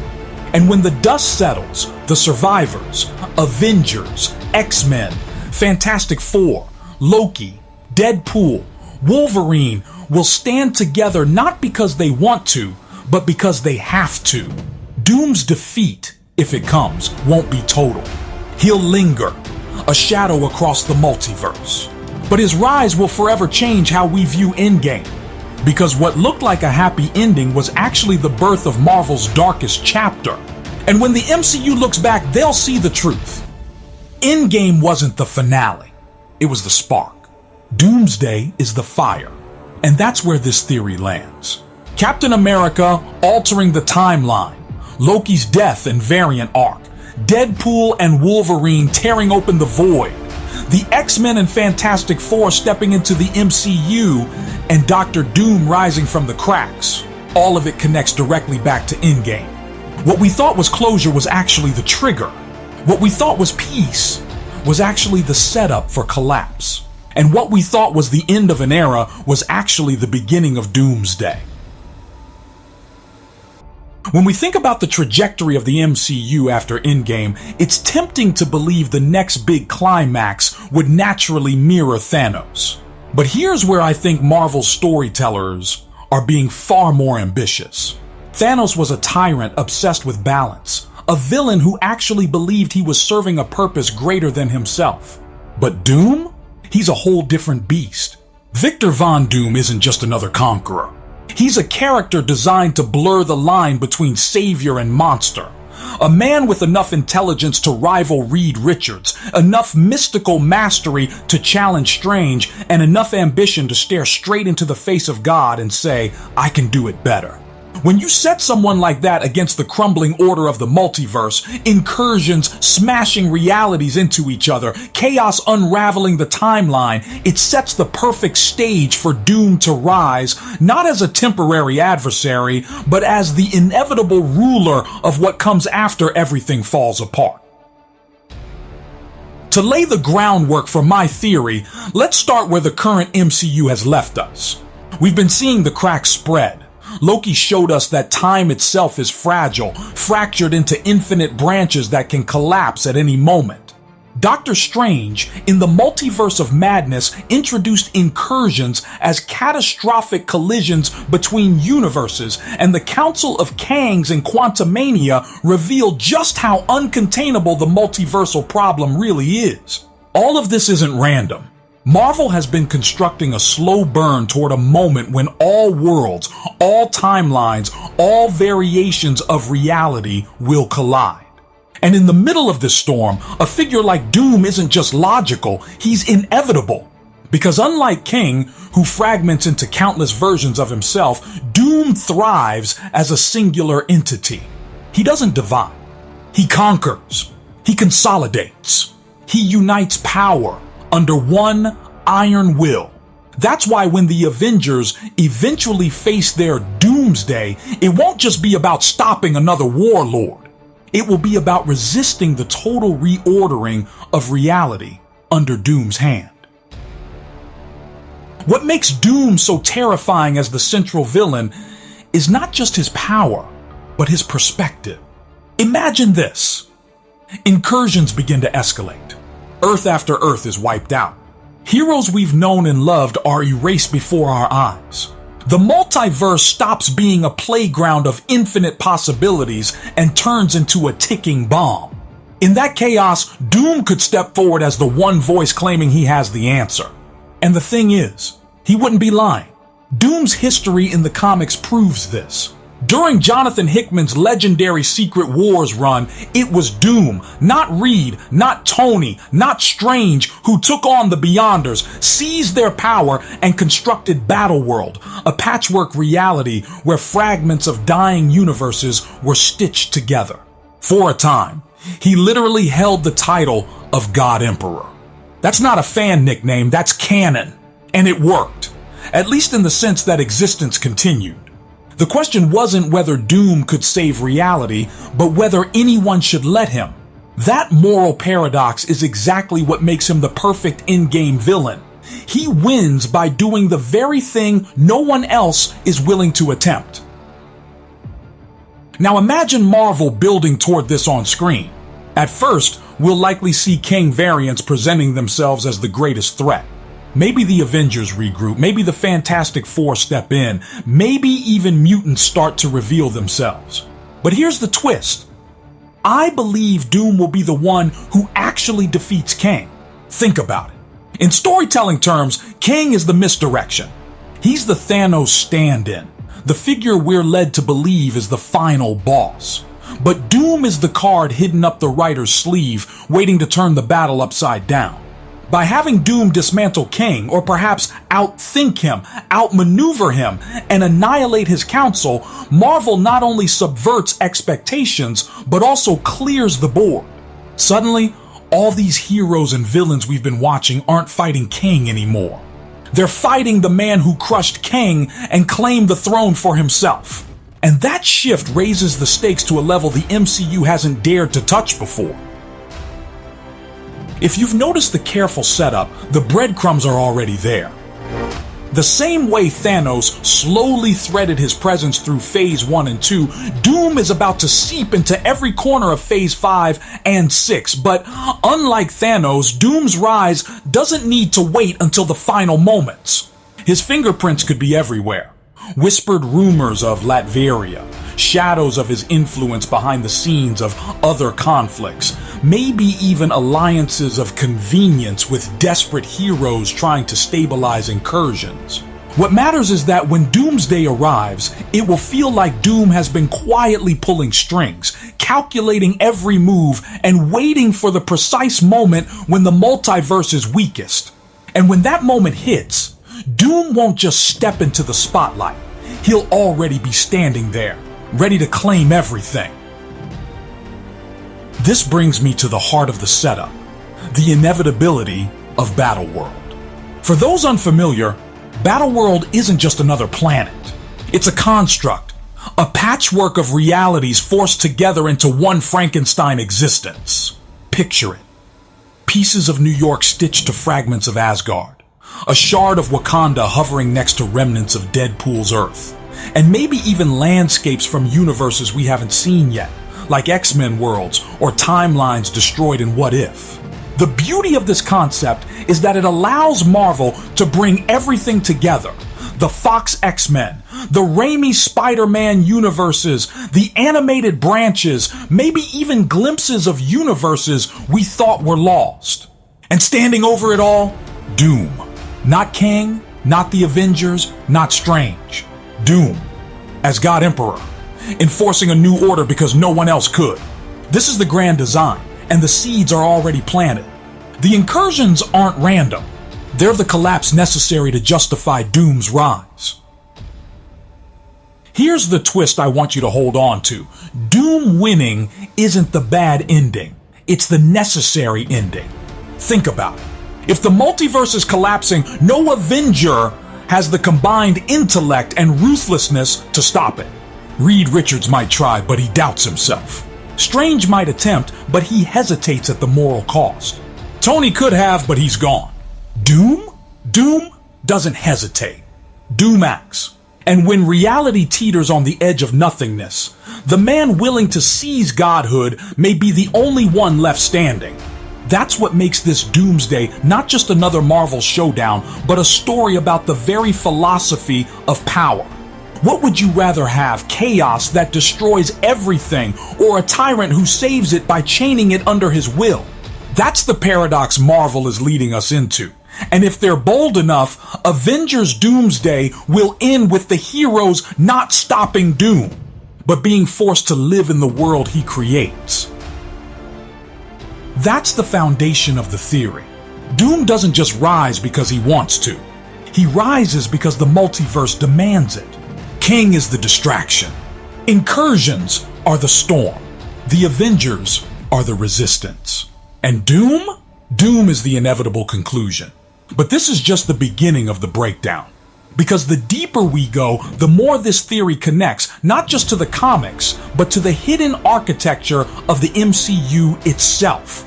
And trust me, the more we peel back, the clearer it becomes that Doomsday won't end in victory for the Avengers. At least not in the way we expect. When you trace the arc of Marvel's storytelling, there's always a moment where the illusion of security shatters. In Infinity War, it was Thanos snapping his fingers, ripping away half the universe and showing us that our heroes could fail. In Civil War, it was watching Earth's mightiest split down the middle, realizing that the Avengers weren't an unbreakable family, but a fragile alliance. In Avengers Doomsday, that breaking point won't come from Kang's armies or multiversal chaos alone. It'll come from the realization that even if you defeat Kang, the incursions keep happening. Even if you kill one council, another reality dies tomorrow. And when that hopelessness spreads, Doom steps in not as the villain hiding in the shadows, but as the man holding the solution in his iron grip. The transition is everything, because the moment Kang falls, the real war begins. I picture it like this. The Avengers gather their forces, calling in everyone left standing. Doctor Strange, Captain Marvel, Sam Wilson as Captain America. Maybe even Hulk and Thor trying to rebuild what's left of their broken teams. They think Kang is the true threat. They've seen his dynasty. They've heard his variants whisper about conquest, and they believe if they cut off the head of this Hydra, the multiverse will stabilize. But that's not how incursions work. It's not a singular enemy. It's a systemic collapse. Which is why Doom's arrival isn't just about power, it's about knowledge. Doom is the one who has studied the incursions, who understands them on a level even Strange can't, and who secretly prepared for the collapse long before the Avengers realized how deep it goes. So when Kang finally loses, whether in a massive showdown or in a brilliant reversal where Doom outplays him, the Avengers are left not with victory, but with Doom standing over the ashes, offering his hand and saying, "You can fight me, or you can join me. But either way, this world belongs to Doom." And here's the chilling part. Not every hero would instantly refuse. Think about the psychology of it. Imagine Strange watching universe after universe crumble. He's been haunted since No Way Home and Multiverse of Madness by the consequences of tampering with reality. He sees Doom holding the power to actually stitch fragments together, to make something stable out of chaos. How tempting would it be for him to align, at least for a time, with Doom's plan? Or take someone like Wanda, if she ever returns, a woman who wanted nothing more than a safe world for her children. Doom could offer her a fragment of reality where Billy and Tommy still exist. These aren't simple battles of fists and lightning bolts. These are battles of ideology, of temptation, of whether heroes can resist when the villain is the only one actually holding the answers. That complexity is what makes Doomsday a story Marvel has to tell carefully. Because Doom doesn't just win with force. He wins with conviction. Of course, not everyone would bend. This is where the true gathering of forces comes in. The Fantastic Four would never allow Doom to reign unopposed. Reed Richards in particular has always seen Doom as both his rival and his responsibility. A man whose genius could have saved the world 1,000 times over if it weren't warped by ego and envy. Bringing the Fantastic Four into Avengers Doomsday isn't just fan service. It's essential, because they are the only team with a personal stake in Doom's downfall. Every battle Reed has fought has been a reflection of what Doom might have become if he had chosen differently. That rivalry, transplanted into the MCU, becomes the emotional core of the Resistance. The Avengers may fight Doom as a tyrant, but Reed fights him as the man he knows he could have been. That duality adds layers no other villain can provide because it forces Reed, and by extension the audience, to ask, what if Doom is right this time? But here's where the MCU scale makes this even bigger than the comics. Doom's war wouldn't just pull in Avengers and the Fantastic Four. The very incursions tearing the multiverse apart would force new players onto the board. Mutants, long hidden in their own realities, could begin bleeding into the main universe. Imagine Charles Xavier realizing that his Earth is collapsing, with nowhere to send his students but into this crumbling battleground. Imagine Magneto, ever pragmatic, siding with Doom because survival means more than ideals. Suddenly the X-Men aren't just introduced. They're thrust into the ultimate fight for existence itself. And then there's Loki, the god of mischief who more than anyone else has walked the corridors of the multiverse, seen he who remains, and understood the stakes of the sacred timeline. If there's anyone who could recognize Doom's plan for what it is, it would be Loki, which sets up one of the most fascinating dynamics imaginable. Loki, once the MCU's first great villain, standing as one of the final resistors to Doom's godhood. Now let's zoom in on the psychology of Doom himself, because this is where the theory tightens. Doom doesn't see himself as a conqueror here. He sees himself as the only man willing to do what the so-called heroes can't. In his mind, Reed is too bound by morality, Strange too cautious, and the Avengers too fractured to ever take decisive control. Doom, on the other hand, believes that the multiverse is already doomed, no pun intended, unless someone steps in to impose order. That's why in the comics he became God Emperor, not out of sadism, but out of necessity. And here's the kicker. Doom actually has the charisma to sell that argument. He's not frothing with madness. He's calm. He's articulate. He can look the Avengers in the eye and say, would you rather watch trillions die or live under my rule where at least existence continues? That's what makes him so chilling, because you can almost believe him. And yet, the resistance grows. The Avengers, battered but unyielding, rally not because they think they can win, but because they can't accept a reality forged in tyranny. This is where Marvel has a chance to stage its most spectacular team-up yet. Not just the Avengers and Fantastic Four, not just mutants and Loki, but potentially even remnants of other universes, Spider-Man variants, Deadpool breaking into the MCU, maybe even strange alliances with characters we thought long gone. Imagine Tobey Maguire's Spider-Man pulled from a collapsing world, standing shoulder to shoulder with Reed Richards against Doom. Imagine Wolverine snarling at Captain Marvel as they fight on the same side. This isn't just a team-up. It's a collision of legacies. A war where every hero from every corner of Marvel's storytelling takes one last stand against the man who would be God. But here's the cruel genius of it. The more they fight, the closer they come to creating the very thing Doom needs. Every incursion, every shattering universe, every desperate attempt to stop him only accelerates the collapse. Until finally, the multiverse reaches its breaking point and Doom unveils his creation, Battle World.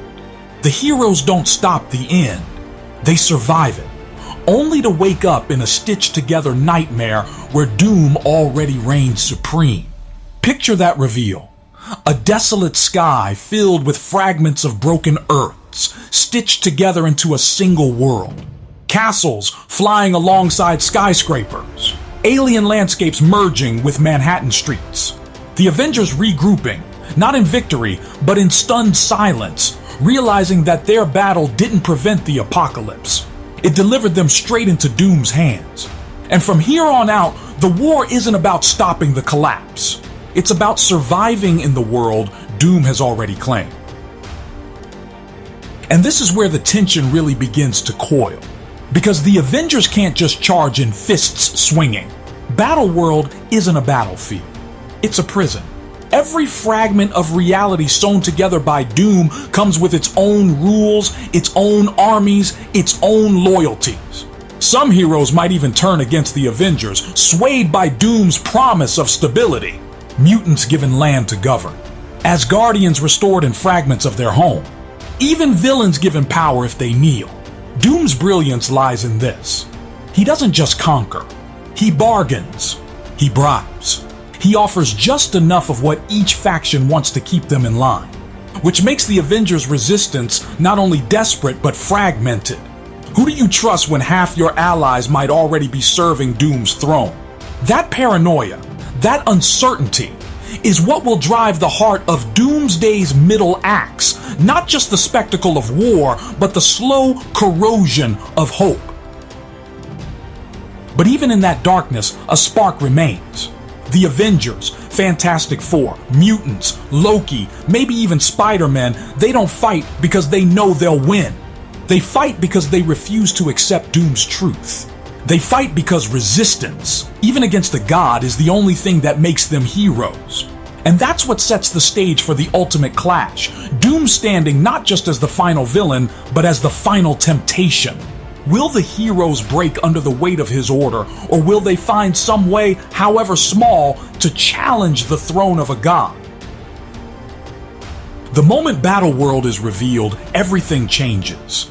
Up until this point, the Avengers and their allies believed they were fighting to prevent the end of the multiverse.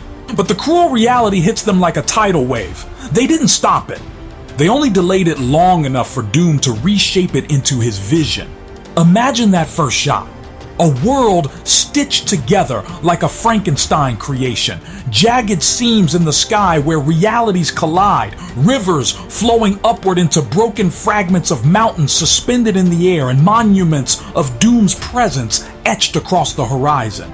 The heroes look out at this nightmare landscape, and for the first time, they understand they are no longer the protectors of Earth. They're prisoners in a world forged by Doom's will. And here's the chilling part. It's not chaos. It's order. It works. That's the knife twist Marvel needs to drive in. Doom didn't just win. He built something that functions better than the chaos they were trying to stop. Battleworld isn't just a battlefield. It's a hierarchy. Every shard of reality is a domain, and every domain has a ruler. That's how Doom maintains control. Think about the cinematic possibilities. A fragment of New York, ruled by a corrupted Spider-Man variant who swore loyalty to Doom. A wasteland domain governed by remnants of Ultron drones still patrolling in Doom's name. A reconstructed Asgard gifted to Loki as a cruel mockery of his lifelong dream, forcing him to wrestle with his pride versus his loyalty to his friends.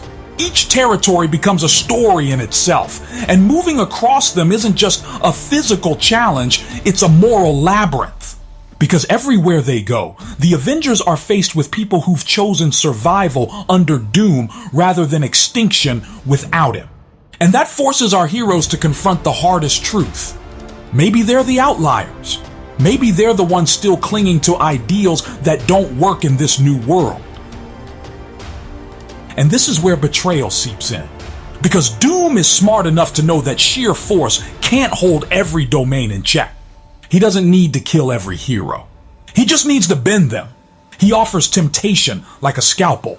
To mutants, he promises territory where they'll never be hunted again. To the Fantastic Four, perhaps even the resurrection of a lost loved one. Doom has always been twisted enough to dangle Sue Richards or even Franklin in ways Reed can't ignore. To the Avengers, he offers stability. A world where people aren't constantly dying because they failed. Imagine Sam Wilson carrying the shield, but also the burden of leadership, asked directly by Doom, do you want to lead a broken rebellion? Or do you want to lead a nation in my new order? These offers aren't empty. They're real, and some heroes might take them. That's the brilliance of Doom's world. It isn't built on blind loyalty. It's built on calculated compromise. The more you imagine this playing out, the more it becomes clear that Doomsday isn't just about spectacle. It's about philosophy. Heroes like Strange and Reed argue endlessly over the ethics of Doom's rule. Strange sees the logic. A stable multiverse under one ruler is better than annihilation. Reed, however, knows Doom too well. He knows that power isn't safety when it sits in Doom's hands. And this rift among the smartest men in the Marvel Universe could ripple outwards, infecting the team itself. Thor, exhausted from watching realms collapse, might start wondering if Doom's order is worth enduring. Wolverine, cynical as ever, might mutter that at least Doom doesn't hide what he is, unlike half the heroes who claim moral superiority. These aren't cartoonish conflicts. They're deep fractures in the ideology of what it means to be a hero when the world itself has already ended. But Doom doesn't stop at manipulation. He enforces loyalty with spectacle. Picture a scene where Doom punishes a rebellious domain not by wiping it out instantly, but by forcing the Avengers to watch as he collapses it into nothingness, fragment by fragment. He makes it clear: defy him, and you don't just die, your entire reality ceases to exist. It's not just physical power, it's psychological domination. The message spreads across Battleworld like wildfire. Doom is not merely the ruler. Doom is survival itself. And that's the hardest enemy the Avengers have ever faced. Not someone they can punch, not someone they can outwit, but someone who holds the entire structure of reality in his hand. Yet within this nightmare, sparks of resistance ignite. The Avengers don't accept their prison. They move through domains like ghosts, searching for allies, trying to rally forces who haven't completely surrendered. And here's where the MCU could deliver the most fan-pleasing moments of all. In one domain, maybe they encounter an alternate Black Panther, one who has seen his world fall but still carries the mantle. In another, they find Deadpool breaking the fourth wall as he marvels at being officially part of the MCU while dodging Doom's enforcers.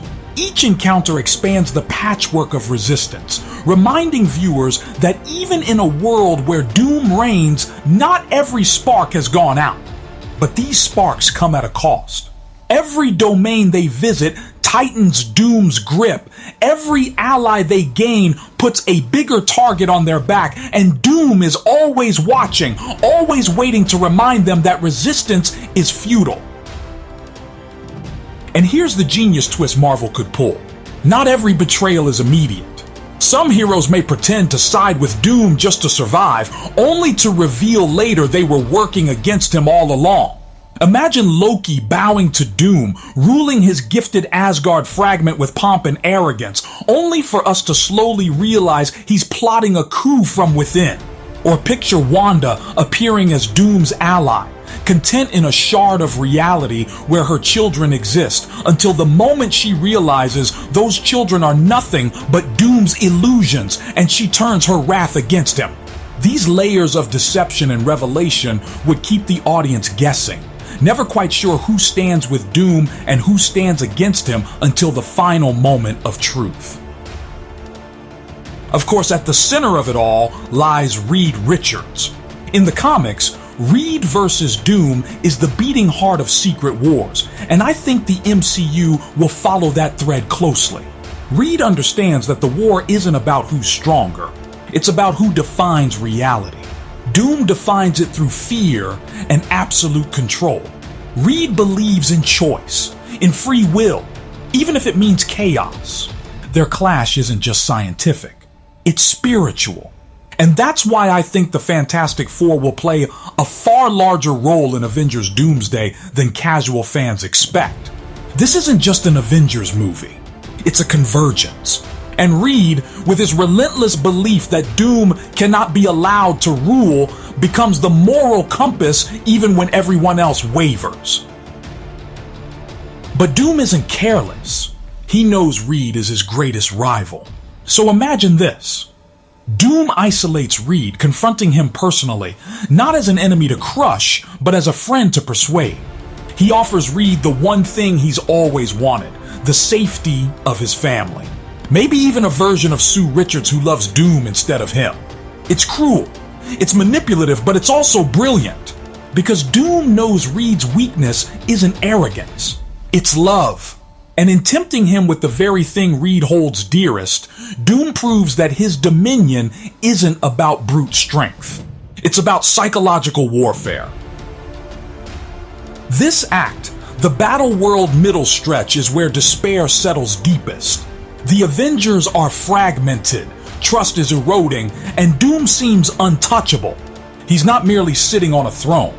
He's actively shaping reality, rewriting its rules, bending the very physics of existence to prove that he alone holds the keys.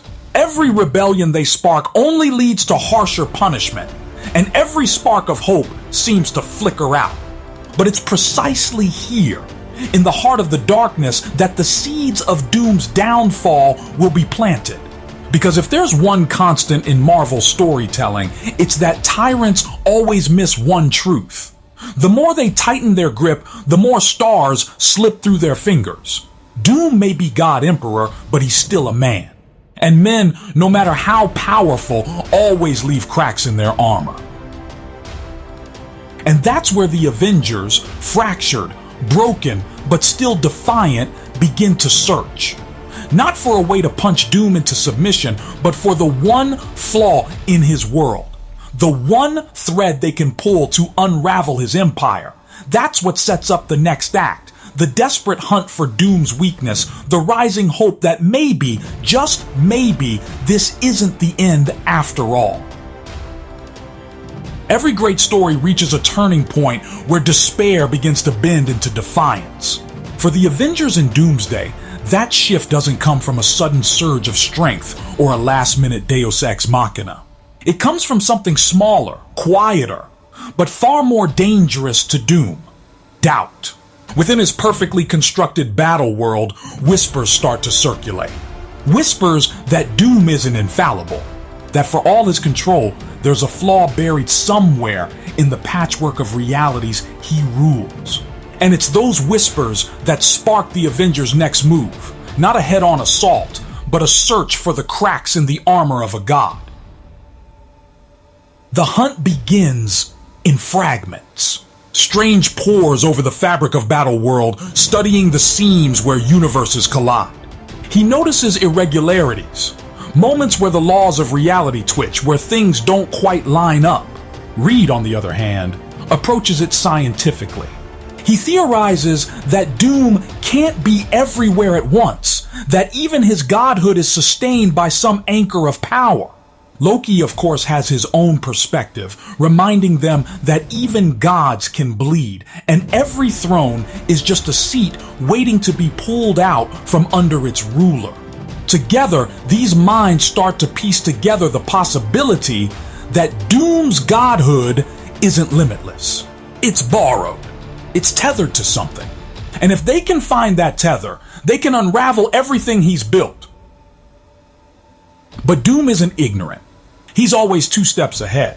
As the Avengers begin to probe, Doom tightens his grip on the domains, demanding loyalty through harsher decrees. He stages public displays of his power, annihilating small rebellions to remind everyone who holds reality's leash. And yet the more aggressively he enforces control, the more seeds of rebellion sprout. Heroes who once bent to his will begin to reconsider. Imagine Magneto, who initially sided with Doom for the promise of mutant safety, starting to question whether survival without freedom is truly survival at all. Imagine Wanda, shattered by the revelation that her children are just constructs woven from Doom's imagination, turning her rage against him. These betrayals don't happen all at once, but in ripples. Doom's arrogance convinces him he can manage them. What he doesn't realize is that ripples can become waves. The Avengers, meanwhile, find themselves caught in a desperate balancing act. They need to keep hope alive among their allies while also hiding their search for Doom's weakness. Every domain they enter could be a trap. Every ally a potential betrayer. The paranoia that started in Battleworld's creation now grows sharper, more dangerous. Who can you trust when Doom can rewrite reality itself to deceive you? This is where tension soars, because Marvel could play with the audience's expectations as much as the heroes. Imagine entire sequences where we realize, along with the Avengers, that what we thought was real is just a reality illusion crafted by Doom. Battles that turn out to be staged. Allies who vanish like smoke. The rug constantly pulled from under our feet, reminding us that the Avengers are fighting not just a man, but a god who controls the rules of the game. And yet amid that chaos, they find their first real clue. Maybe it's Strange who sees it, a moment when Doom falters, even for a split second. Or perhaps it's Reed, who realizes that the fabric of Battleworld isn't held together by Doom's will alone, but by a source of power he's siphoning. In the comics, Doom harnessed the Beyonder's energy to construct his empire. In the MCU, it could be something similar. An artifact. A primal force of creation, maybe even remnants of Kang's temporal technology. Whatever it is, it becomes the Avengers' focus. Doom isn't untouchable. He's anchored. And if they can sever that anchor, his godhood crumbles. This realization is like oxygen to a suffocating fire. The Resistance, once fragmented and paranoid, suddenly has a mission. But missions bring risk, and Doom is no fool. He knows the Avengers are plotting, so he strikes first. Imagine Doom luring them into a false alliance, only to trap them in a domain built specifically to break them. A fragment of reality where their worst failures replay endlessly, forcing them to confront not just his might, but their own doubts. Cap reliving the fracture of the Avengers in Civil War. Strange seeing Christine die again and again. Thor standing helpless as Asgard burns. It's not just torture. It's psychological warfare at the deepest level. Doom isn't trying to kill them here. He's trying to make them surrender willingly, to accept that resistance is pointless because they can't even survive their own regrets. And here's the brilliance. Not all of them resist. Some heroes crack. Some admit, in the face of endless torment, that Doom's way might be better. This isn't just spectacle, it's character drama. Imagine Wanda breaking down, admitting she doesn't care if her children are illusions as long as she can hold them again. Imagine a hero like Strange, warned from carrying too many burdens, whispering that maybe Doom is right. These moments don't weaken the story, they strengthen it. Because they force the Avengers to confront not just Doom, but themselves. And in those cracks of despair, the heroes who endure, the ones who refuse to bow, even broken, become the true heart of the resistance. The turning point comes in betrayal. Not Doom betraying them, but one of their own betraying him. Picture Loki, the eternal trickster, finally tipping the scales.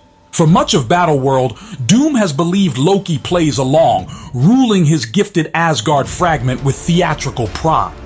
But when the moment comes, Loki switches sides, not out of nobility, but because Doom underestimated his hunger for mischief. Loki reveals what Doom has been hiding, the source of his godhood. He doesn't just tell them, he shows them. A hidden chamber, a tether to a primal power, the truth Doom never wanted exposed. And in that reveal, the Avengers realize their war isn't hopeless. Doom can be beaten. But Doom doesn't take betrayal lightly. His response is catastrophic. He unleashes his full might, reshaping domains to wage war against the Avengers. Battleworld itself becomes a weapon, with mountains crashing into cities, oceans flooding domains, and armies of loyalists unleashed. This isn't a simple fight anymore. It's all-out war. The Resistance versus God Emperor Doom. And Marvel could stage this as the most ambitious battle sequence in its entire cinematic history. Heroes from every corner. Avengers, Fantastic Four, mutants, variants, even Deadpool cracking jokes mid-battle, all fighting across the stitched terrain of Battle World. Doom at the center, not as a puppet master anymore, but as a wrathful god unleashing everything he has to crush the rebellion once and for all. The cost is devastating. Heroes fall. Some domains are obliterated entirely. The audience should feel the weight of sacrifice. This isn't the clean victory of Endgame. It's war. Brutal, costly, and uncertain. Maybe Wolverine throws himself into a hopeless fight to protect the younger X-Men. Maybe Thor sacrifices himself to shatter one of Doom's constructs. Maybe Strange burns out his magic holding a domain together long enough for others to escape. These aren't throwaway moments. They're the kind of losses that remind us this isn't just another superhero crossover. This is the collapse of everything. And yet in that chaos, the Avengers press forward. They know where they have to strike. They've found the source of Doom's godhood, the anchor that sustains Battle World. The Resistance rallies. Not because they believe they'll all survive, but because they know this is the only chance they have to end his reign. The stage is set for the final act, the climactic confrontation with Doom himself, the unraveling of Battle World, and the question that will define the end of Doomsday: can the Avengers truly defeat a god, or will they have to live with a world forged in his image?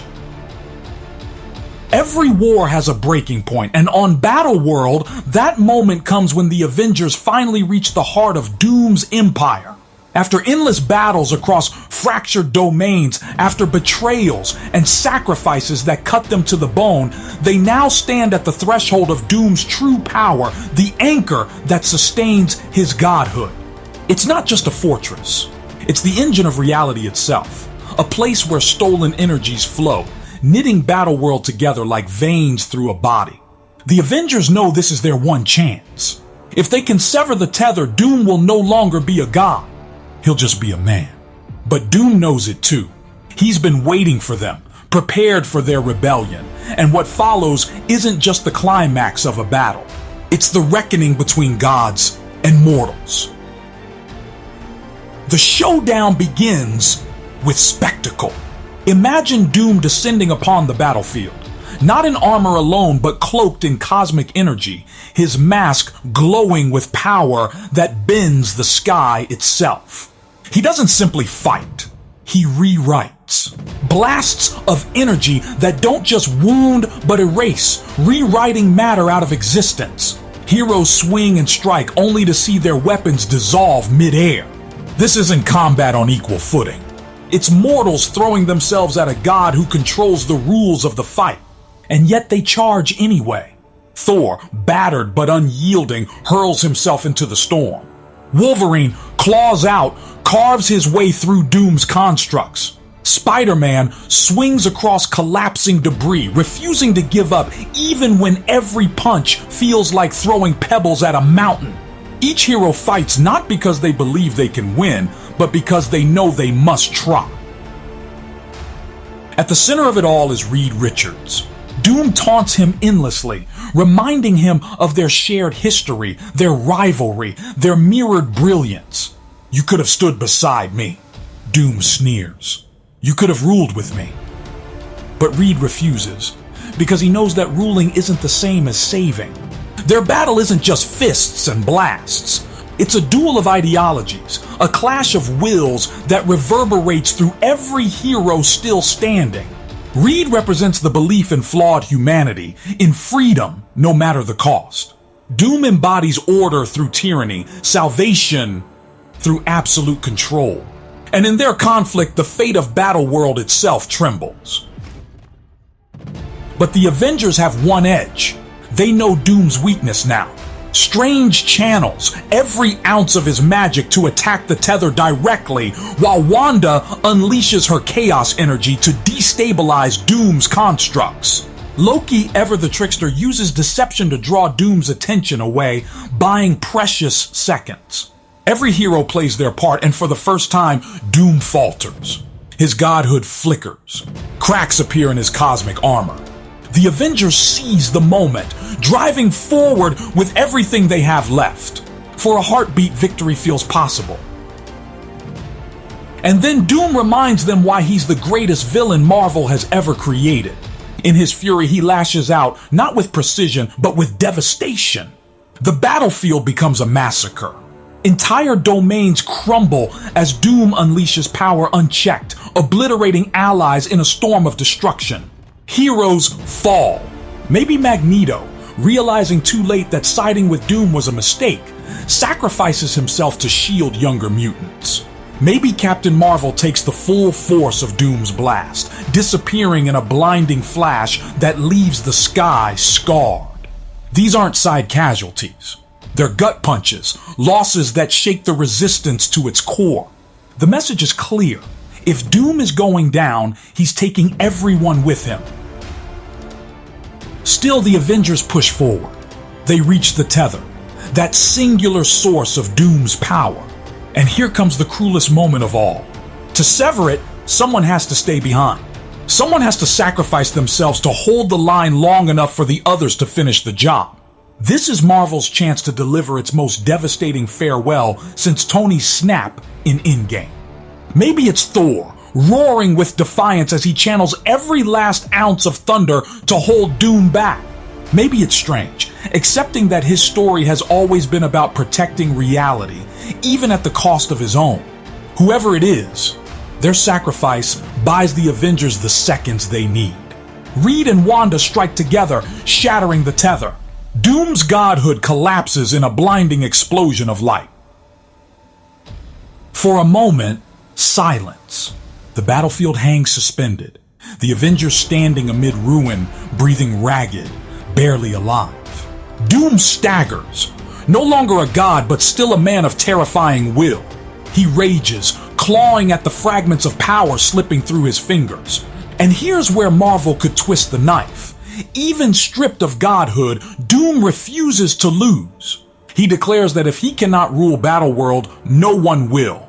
With his last reserves of power, he triggers the collapse of the world itself. The seams begin to unravel. Domains crash into each other. The sky fractures into infinite shards. Battleworld is dying, and with it, all of existence. The Avengers scramble, trying to hold reality together with sheer force of will. Strange conjures barriers that shatter as quickly as he forms them. Reed frantically calculates, searching for a way to stabilize the collapse. Spider-Man saves who he can, even as the ground falls away beneath him. It's chaos, devastation, the end of everything. And in the middle of it all, Doom smiles. Because even in defeat, he's won. He's proven his point. Without him, the multiverse falls apart. The Avengers may have stripped him of godhood, but they can't stop the collapse he set in motion. And this is where the cliffhanger lands. Just as Battleworld disintegrates, just as the heroes brace for annihilation, something impossible happens. A blinding surge of energy, a voice echoing through the void. The Beyonders, a new cosmic force. Or perhaps remnants of Kang's technology still clinging to survival. Whatever it is, it doesn't restore order. It doesn't save the heroes. It pulls them into something else. A void. A new battleground. A place beyond the remnants of Battleworld. The screen fades, not on triumph, but on uncertainty. The Avengers are alive but fractured, scattered across the unknown. And Doom? He isn't gone. He drifts in the void, still alive, still burning with vengeance, whispering a promise. This is not the end. Doom endures. That's the cliffhanger. Not the neat bow of Endgame, but the raw, unresolved chaos that sets the stage for Secret Wars. A universe without stability. Heroes broken and grieving. Doom stripped of his godhood, but not his will. And the multiverse hanging by a thread. Marvel wouldn't give us closure here, because the story isn't over. Doomsday isn't the conclusion. It's the spark that ignites the final war. The war that will decide the fate of every reality in Secret Wars. And that, I think, is how Avengers Doomsday will end. Not with victory, not with peace, but with sacrifice, devastation, and the terrifying knowledge that Doom was right all along. Without him, the multiverse cannot hold. It's the perfect lead-in because it leaves us hungry, desperate to see how the Avengers, fractured, beaten, and scarred, can possibly rise again when the very concept of reality is falling apart. It's bold, it's risky, and it's exactly the kind of storytelling Marvel needs to close the multiverse saga on a high note.